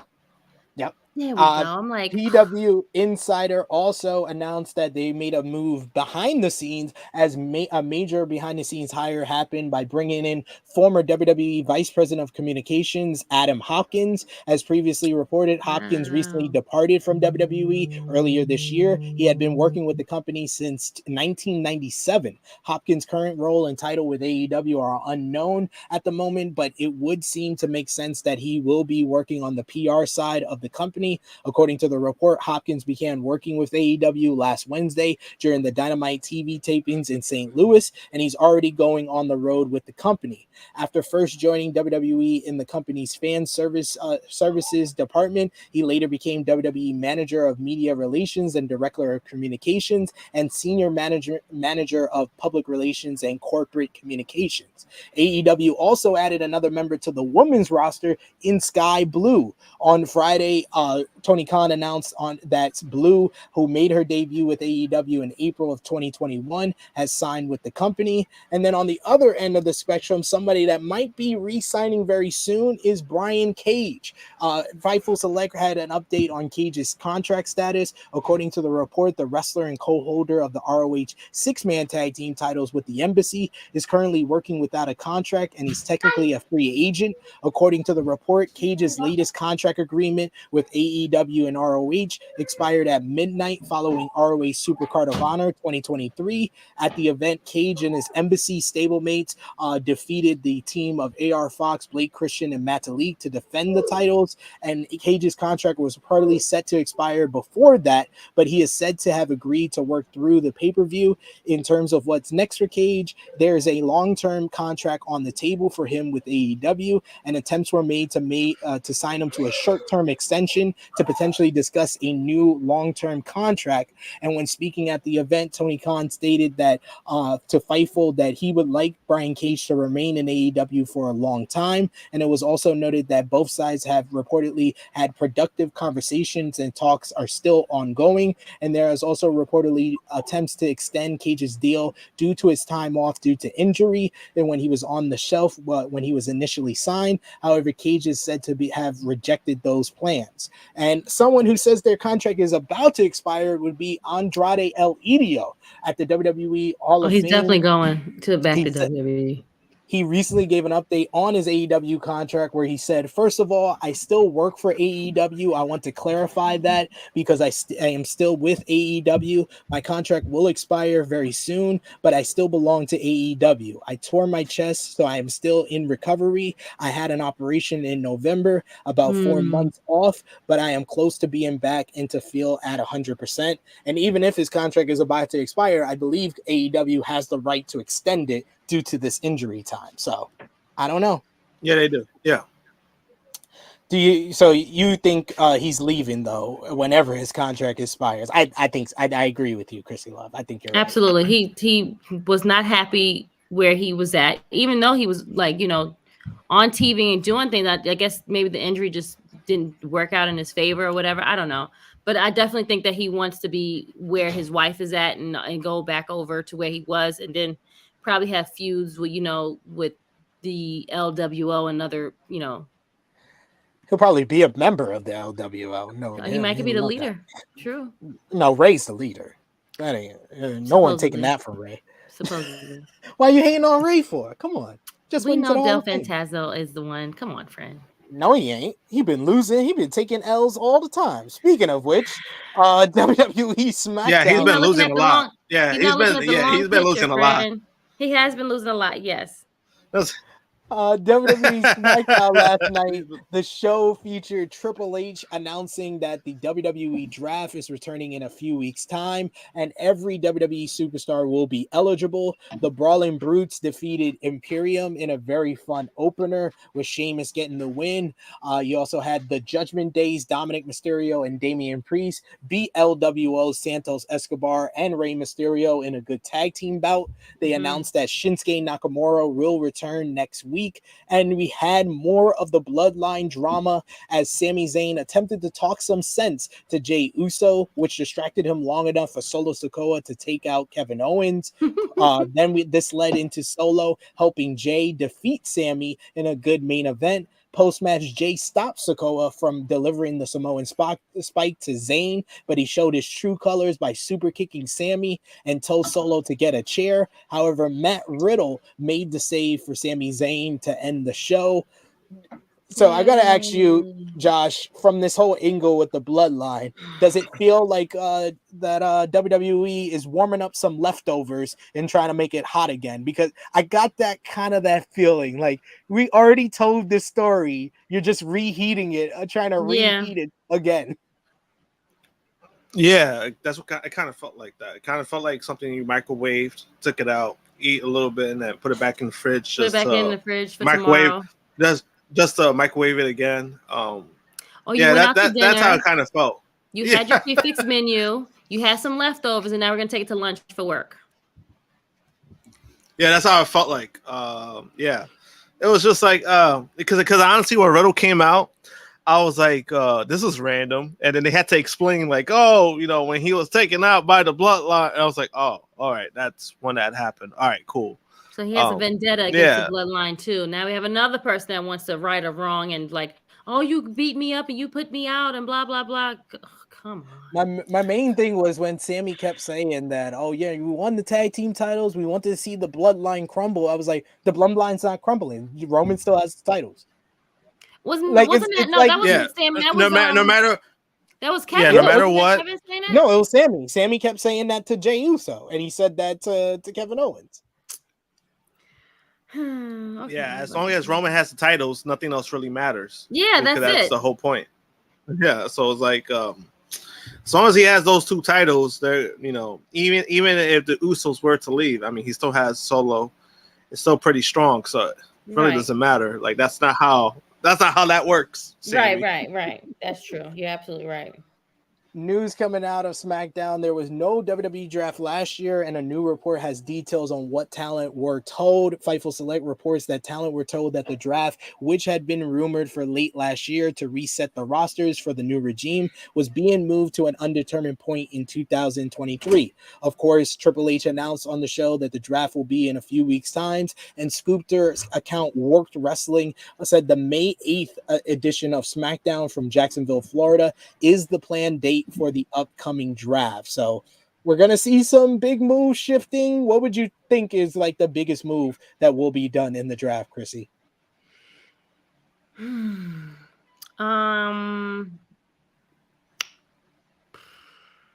don't know. I'm not a fan of the draft, but whatever. I don't care. You just want all the rosters together now? I've always wanted them to do all together, but they do that anyway now. So what's the difference? This is true. I mean, let's just call it what it is. Like the tag titles go here, the tag titles go there. We have the Usos on all the shows. We have everyone else on other shows. So it's like, what does it matter that, we have a draft? Great. Oh, about to say like, that took set out. I'm about to say like, what happened? Right. Did my answer make you that mad that you left? No, I accidentally flipped something and I just popped out. It was like a disappeared. I'm like, sheesh, okay. I was like, dang, I didn't mean to do this. I'm sorry. You pissed me off. It was like Triple H. I didn't want to do that. No.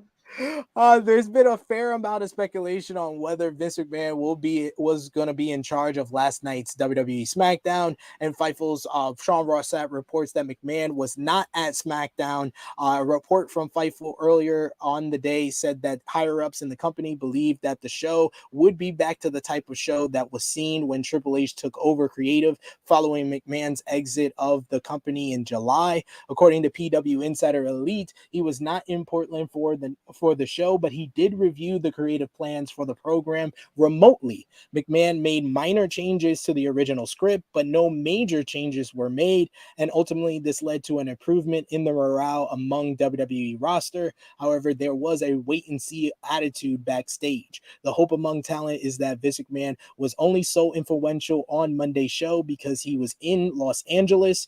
And speaking of someone who wasn't at the show as well, the Wrestling Observer newsletter reports that Roman Reigns is currently not planned to be part of WWE Backlash in Puerto Rico. While Reigns is the undisputed WWE Universal Champion, plans on Monday had him off the card. He is still scheduled for other major shows going forward. And based on Monday's Raw, WWE likely is planning Cody Rhodes versus Brock Lesnar and Rey Mysterio and Bad Bunny versus Dominic and Damian Priest as the top matches for that show. Someone else who wasn't on SmackDown, PW Insider, had a report on Charlotte Flair, and according to the report, Charlotte is expected to be taking a break from WWE following WrestleMania.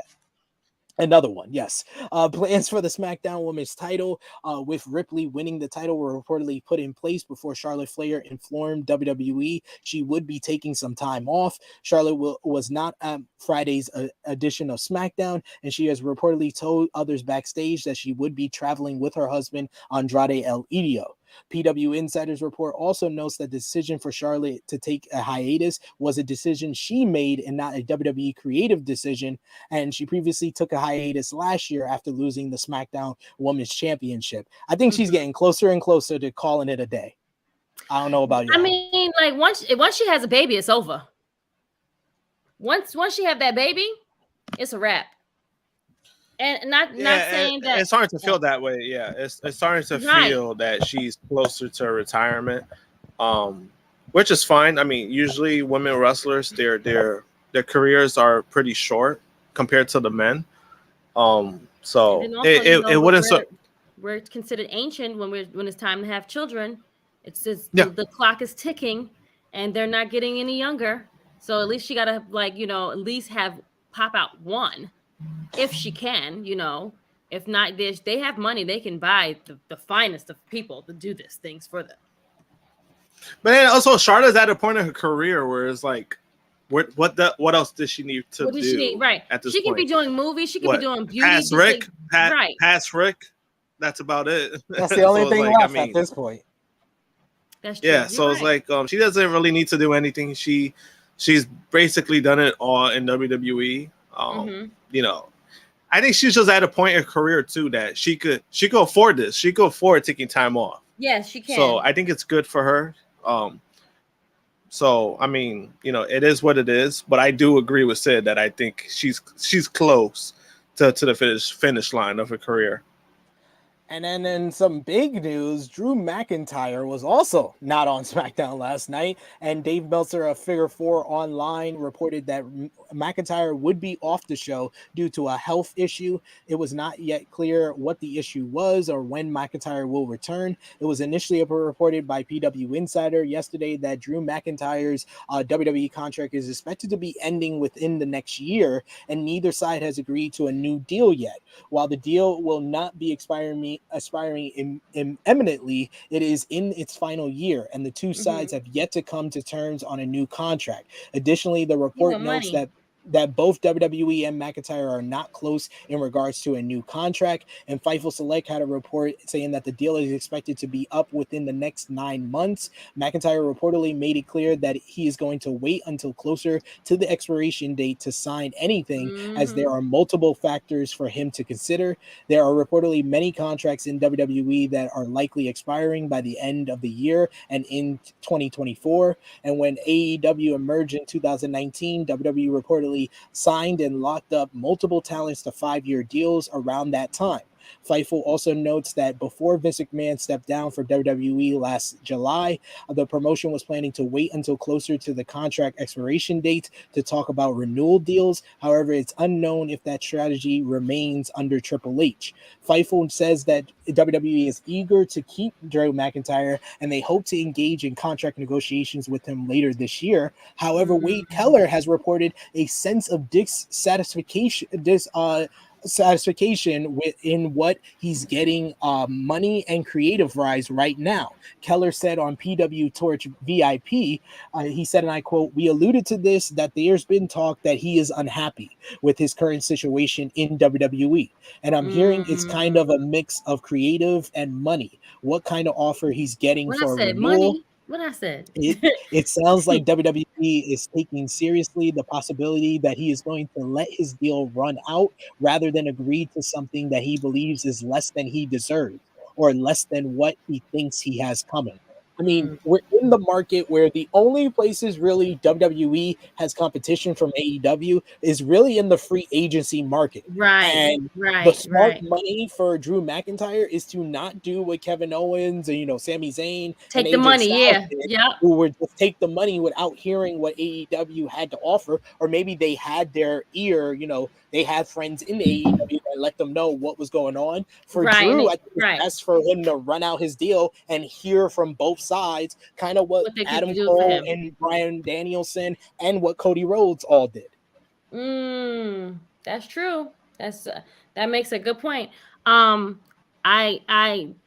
figured there's something about money, and he's probably like, yeah, I'm worth this, and if you don't want me, I'm going to ride this out to the end, and let's see what you think let's see what you feel like I am worth. And if I like that number, maybe I'll take it. And if I don't, I'm gonna chuck the deuces. Yeah, it benefits Drew more now too because of the merger. There's more money involved, right? So there's possible that they would offer more money. It's just a matter of it's just going to be a matter of how the company is going to proceed things going forward when it comes to these kind of things, because these things too, when it comes to mergers or sales, these things do tend to change. So it could either be a good or bad thing. In regards to Drew, I still believe he's going to end up staying. I think WWE, it's a good spot for him. You think he's a WWE guy? Yeah, I believe so. But if he goes anywhere else, I mean, he's already proven he could work anywhere else, because even that time when he got released the first time, how he performed at Impact and on the Indies, it benefited him more. So I think he's shown, even if he doesn't stay in WWE, he's still gonna have a big offer. Yeah, I agree with you 100%. I think he's good either way. NXT, they had NXT Stand and Deliver last Saturday, and this week's NXT at Stand and Deliver, Carmelo Hayes defeated Braun Breaker to win the NXT Championship. I know, a huge moment for the wrestling club. They had to love seeing that. You also had Wes Lee beat Ilya Dragunov, JD McDonough, Axiom, and Dragon Lee in an absolute spectacular 5-way to retain the NXT North American Championship. Johnny Gargano defeated Grayson Waller in a great unsanctioned match.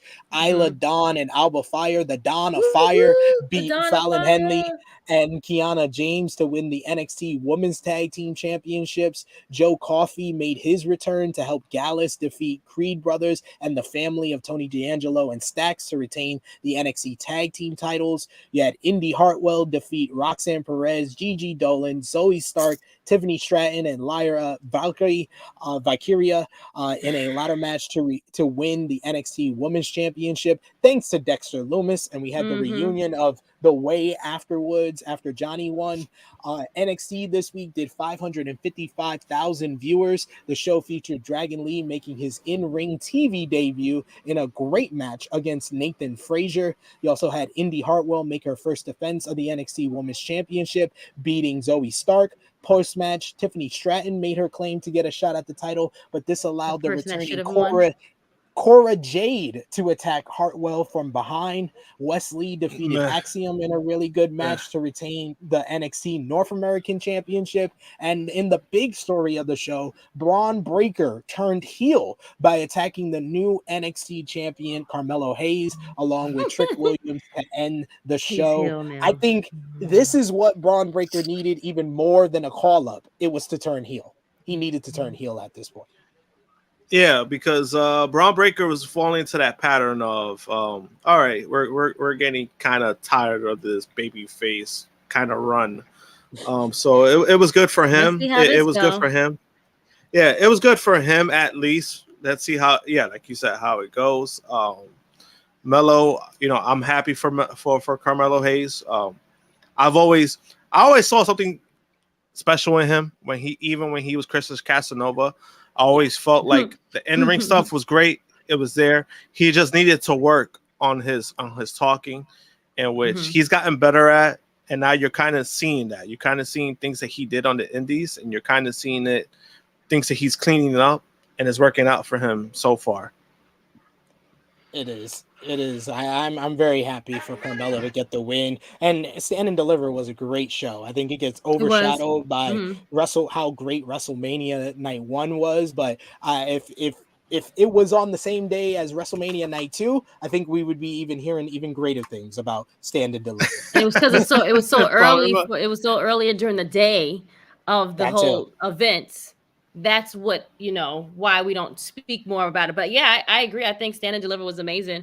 I do like Indy. I just figured that it would have been more of Tiffany's time, but maybe it was too soon for Tiffany. But that was a person I was like, no, I didn't think that she was the winner. It felt like a Lifetime Achievement Award more than her earning it. First of all, she should have been called up. Yeah. Like, why is she still on NXT? If we're gonna give the thing of the way, bring her to SmackDown with all the rest of them. Like, what's the point? Like, then you have them come back. Like, it's just that's what it's like. This the back and forth is like it's backwards. Like this story, like, oh, let me go back and let me go redo this and let me go back and let me have her go and win. Like, it just doesn't make any sense to me. That's the reason why I'm like, I don't think it was the right person to win. But hey, I mean, they like to, flip-flop the titles on people maybe 2 months for her, and then another person gets it. So it's like, it's whatever. Yeah, and then also I think that ladder match, I think it was like one of the worst rated matches out of the weekend from like the major shows. I mean, I think it got maybe 3 3/4, so not that bad, but nothing I'm gonna remember from the weekend. Like, I wouldn't put it in my top 20 of the weekend. So yeah, it was like it was like cool, I guess. NXT had some news this week too, with Fightful Select reporting that NXT tag team the Dyad, Dragon Reed and Rip Fowler, formerly known as the Grizzled Young Veterans, have asked for their release from WWE. The two currently are involved with the Schism Group with Joe Gacy and Ava Raine. They previously wrestled in NXT and NXT UK as the Grizzled Young Veterans. It is believed they will announce their release soon, but Figure 4 Online reported that they had been granted their release, but then they showed up on NXT Level Up this week alongside Ava Raine, and the pair accompanied Joe Gacy to the ring for his match with Ora Mensa. I mean, if they're asking for their release, give them their release. Give them release. Them and Roderick Strong. Just let them go, please. Just let them go. They'll be better off in AEW. Yep. Yeah. Especially Roderick. Roderick's been waiting. Wait. So if they were on Level Up, isn't Level Up pre-recorded? Oof. Maybe it was maybe it was that, maybe it was because of that, but I did hear that first. I heard that they asked for the release, and then I heard that they were granted it the same day. So I don't know. I don't know what to believe. That's the problem. Yeah, I guess we got to see NXT on Tuesday, which I'm not seeing it, but I'll just wait till Romeo tells me. Exactly. Fan accounts are emerging on social media that Fire Vince chants were breaking out during NXT this week. Fire Vince has been a trending topic after rumors surfaced that McMahon is supposedly in charge of WWE Creative after heading Raw earlier this week. And now we're officially done talking about WWE. You happy, Miss Krrsi Thank Love? God. Is that Jesus is Christ. that wait? Can you put on that picture again? Like, was that like from like the video game or something? Like, that picture looks weird. I mean, minus the hair dye and I'm about to say, the mustache, let's it's just like, talk about look at this. the Like, picture he itself. It did a looks like a terrible video hair game. dye. Like that black just needs to be rinsed out. Like, you gotta give it a couple more washes. Then we have this terrible mustache. I don't know who told him to grow this shit. It just like I don't know why he's trying to look younger and instead of embracing like his old age. Maybe I don't know who he's trying to fool. No, but he ain't fooling nobody. But that's what made it. Like, you don't. Honestly, that's what makes it. Yeah, what makes it funny is that he's had gray hair since the 90s, and it's like, bro, you think we're not gonna notice that you just completely dyed your hair completely black when you're 70 years old? It's like black. Like, it's jet. Like, you can still see the colors in the root in on his head. I've been drinking from the fountain of youth that Sting had. I'm perfectly fine. I'm young. He wish. This morning, we had one of the best major shows in wrestling this year so far with New Japan Pro Wrestling Sakura Genesis and Sonata finally defeated Kazuchika Okada in an outstanding main event and moment to win the IWGP World Heavyweight Championship. You also had Hiromu Takahashi beat Robbie Eagles in a great match to retain the IWGP Junior Heavyweight Championship. Following the main event, Hiromu challenged Sonata for the top prize in New Japan, but Yoshinobu Kanemaru of Just Five Guys challenged Takahashi for his title before he gets a crack at Sonata. You also had, in an amazing moment, Aussie Open defeated Bishamon in an incredible tag team bout, probably up there with Sami Zayn and Kevin Owens versus the Usos for the best tag team match of the year to win the IWGP Tag Team Championships. You also had Zack Sabre Jr. beat Shota Umino in a brilliant encounter to retain the New Japan Pro Wrestling World Television Championship. The Bullet Club had a major development as they beat Tama Tonga, Hikuleo, and Master Wato in a six-man tag. After the match, El Phantasmo stopped Finlay from attacking Tama, leading to a brawl between the Bullet Club members until Kenta delivered a go to sleep to ELP, and the rest of the Bullet Club attacked him to officially boot him from the group. And Mercedes Moné defeated Azumi and Hazuki in a tremendous, this was just so fastly paced. You need to watch this match to believe it. Three-way match. Oh, I did. That's the only match I saw so far. What did you think? I saw so far. Oh, it was fantastic. She's really looks like a different person in New Japan I'm so happy that she did in WWE, which is saying a lot. No, I'm saying it's saying a lot because it's showing like how much she was, maybe underutilized, whatever case you want to say. Even though she did have great matches in WWE, but this is like she's on another level from what I've seen, or her matches in New Japan, like completely different person. It takes a lot for a person that's wrestling every day to go in there and wrestle the style that Azumi and Hazuki do, where they're just doing a whole bunch of fast-paced stuff, but to do it in a three-way and it looks so smooth the way it did, it was nonstop action. This was tremendous. This is one of the best three-ways I've seen in quite some time. Mercedes retaining the IWGP Women's Championship, and then post-match, Mayu Iwatani officially challenged Moné, leading to Mercedes slapping the taste out of her mouth. And I gotta also mention Mercedes had on this Mandalorian tribute gear. Her outfit looks fire. Yes, and the commentary talked about it. So I had a tweet that got very popular saying that the Mandalorian gear plus New Japan mentioned it on commentary is more than WWE ever did to acknowledge her being this mainstream crossover star. Like, New Japan has done such a great job of just embracing that the way that WWE never did. See what I'm saying? Which is funny because she did WrestleCon, and I actually pre-ordered signed Star Wars pop from Mercedes. So I should be getting that in the mail soon. Ooh. That's what's up. That's what's up. We got in the chat Alan Banky saying Jay News was crying this morning like a proud daddy, like how Cody cried when Sammy and Kevin hugged his baby boy. Sonata finally wins. Yeah, if you know Jay News, you know our New Japan reviews. Jay News been shooting in the gym with Sonata when he was in the gutter. Just like Vala B in the chat, these two deserve all the props today for Sonata finally winning the big one. I was completely in shock. I had to scream out. It was like 8 a.m. in the morning. I screamed out. I was like, holy shit. I predicted it, but I did not expect it at all. I think what it is with Sonata too. I think what part of it too is that Sonata wasn't for a long time under a New Japan contract, and usually when you're not under a New Japan contract, they cheat you a certain way. And it's not and it's not so much because of that. It's because of what happened when they had Brock Lesnar as their champion, and then he basically held their title hostage, and he wasn't under contract. So it's one of those things where they're still in their ways because of that. So I think that's where Sonata kind of suffered a lot. Like a lot of his booking had to do with that. And join us live on Monday at 11:05 a.m. Eastern Time. Me and Jay News are going to review Sakura Genesis more in depth. We'll answer all your questions there. Just join us live. Hit the subscribe button. Hit the bell to stay notified so you get alerted when we go live for that. Impact on Access TV. They had this week the show featured Josh Alexander sadly relinquishing the Impact World Championship in an emotional segment. My Lord, it almost had me in tears because as he's about to give him the title, his son, his 4-year-old son, prevented him and took the title. And then Steve Macklin is such a jerk. He's such a great jerk. He told the son, he was like, "Your dad's not a hero. He's a coward because he got injured and didn't want to face me."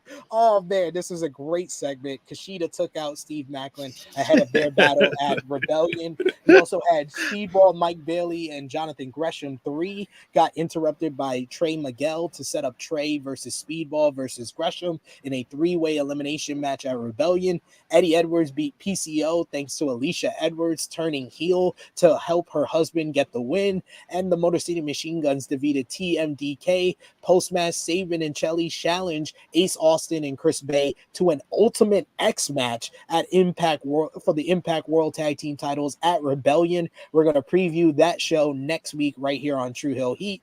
And then finally at ROH TV on Honor Club, the show featured Athena defeating Miyu Yamashita in a very good main event matchup to retain the ROH Women's World Championship. Katsuyori Shibata beat Christopher Daniels in a solid bout to retain the ROH Pure Championship. And Konosuke Takeshita defeated Tony Nese in a damn good contest. We should also note that Supercard of Honor, they drew 450 fans at the show with 4,500 fans at Supercard of Honor, with 4,200 being paid. This makes it the third largest audience in the history of Ring of Honor, and the early pay-per-view estimate is 20,000 to 22,000 for pay-per-view buys, and TV pay-per-view number was 3,300. And in an interview with House of Wrestling, you had Jonathan Gresham gave some insight into his exit from AEW and ROH, talking about his mental capacity, saying that he wasn't in the best place before his big conversation with Tony Khan that got very heated. There's a lot of details. I would suggest you go over to House of Wrestling. That's HUS of Wrestling. Nick Hausman did an excellent interview with Jonathan Gresham where he really went in depth about what went down with him and Tony Khan at Death Before Dishonor last year, which led to his release from the company. But that wraps up the whole entire week. Everything that we missed, everything that we talked about from WrestleMania week, Sakura Genesis, and much more. So now it is time for Match of the Week to wrap things up. Sound off in the live chat. Last call for Super Chat donations, and give us your 5 best matches from last week. I will start things off because this might be the hardest for me because I just saw. You know what? Fix it. Do what you want to do. This is from last Saturday to last night, so I won't include Sakura Genesis. So I'll save Sakura Genesis for next week. All right. So I just wanted to say that. Just want to keep that out the way so I don't have to mess up my. So anything from Saturday. So anything from Saturday to yesterday. To last night. to Friday night. All right. So no Sakura Genesis. I'm gonna leave So that. you can use that for next week, basically.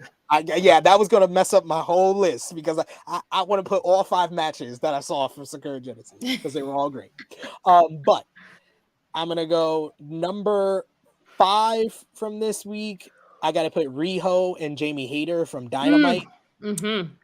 Number 4, I'm gonna go Athena. No, you know what? I'm gonna swap it. Number 5, Athena versus Miyu Yamashita from ROH TV. And then number 4, Riho versus Jamie Hayter. Number 3, Rhea Ripley versus Charlotte Flair from WrestleMania. Look at you giving the 3 matches to women. Look at you, friend. It's like it's Women's History Month all over. Right? Again. Oh my God. I mean, even though it was last month, but it's okay. That's funny. Number 2, Gunther versus Sheamus versus Drew McIntyre from WrestleMania 39 Night 2. And number 1, Sami Zayn and Kevin Owens versus the Usos from WrestleMania 39 Night 1. Okay. That's the best tag team match, I'd say, in WWE history, especially WrestleMania history. Krrsi Love, you're next up. What's your 5? Okay. Number 5 will be the tag team showcase match from night 1. Number 4 will be up here asking me about one of the greatest Mania main events of all time being my number 1. You put in a showcase match? Come on. Well, that was number 1. I mean, I didn't think it was going to be number 1. I could feel it maybe like 4 or 5. Nah, maybe 3. 5 stars. 5 stars. Okay, 5 stars. Okay, God. Whatever. That's your opinion. That's you, not me. Okay. Number 4 is going to go Charlotte and Rhea. Number 3 is Gunther and the you know that match. Gunther, correct.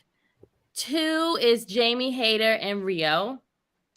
And number 1, I'm going to give it to Cody and Roman.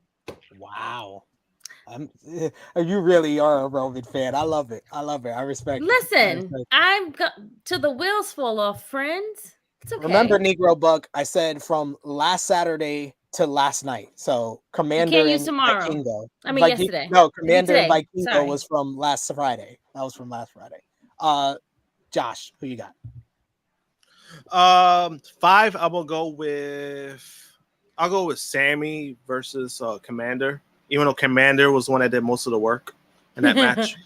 That was actually it's really true. good, like, though. if you watch, it was good, though. No. It was good. Like, I did not like that match as much as everybody else. I felt like Commander was spamming. He was spamming those rope walks. Yeah. No, I'm saying that's what happened. And if you watch the match, I'm giving it number 5 just because of Commander himself. But if you really watch it, freaking Sammy was on cruise control until Commander made a mistake, and I was relying on the ropes too much.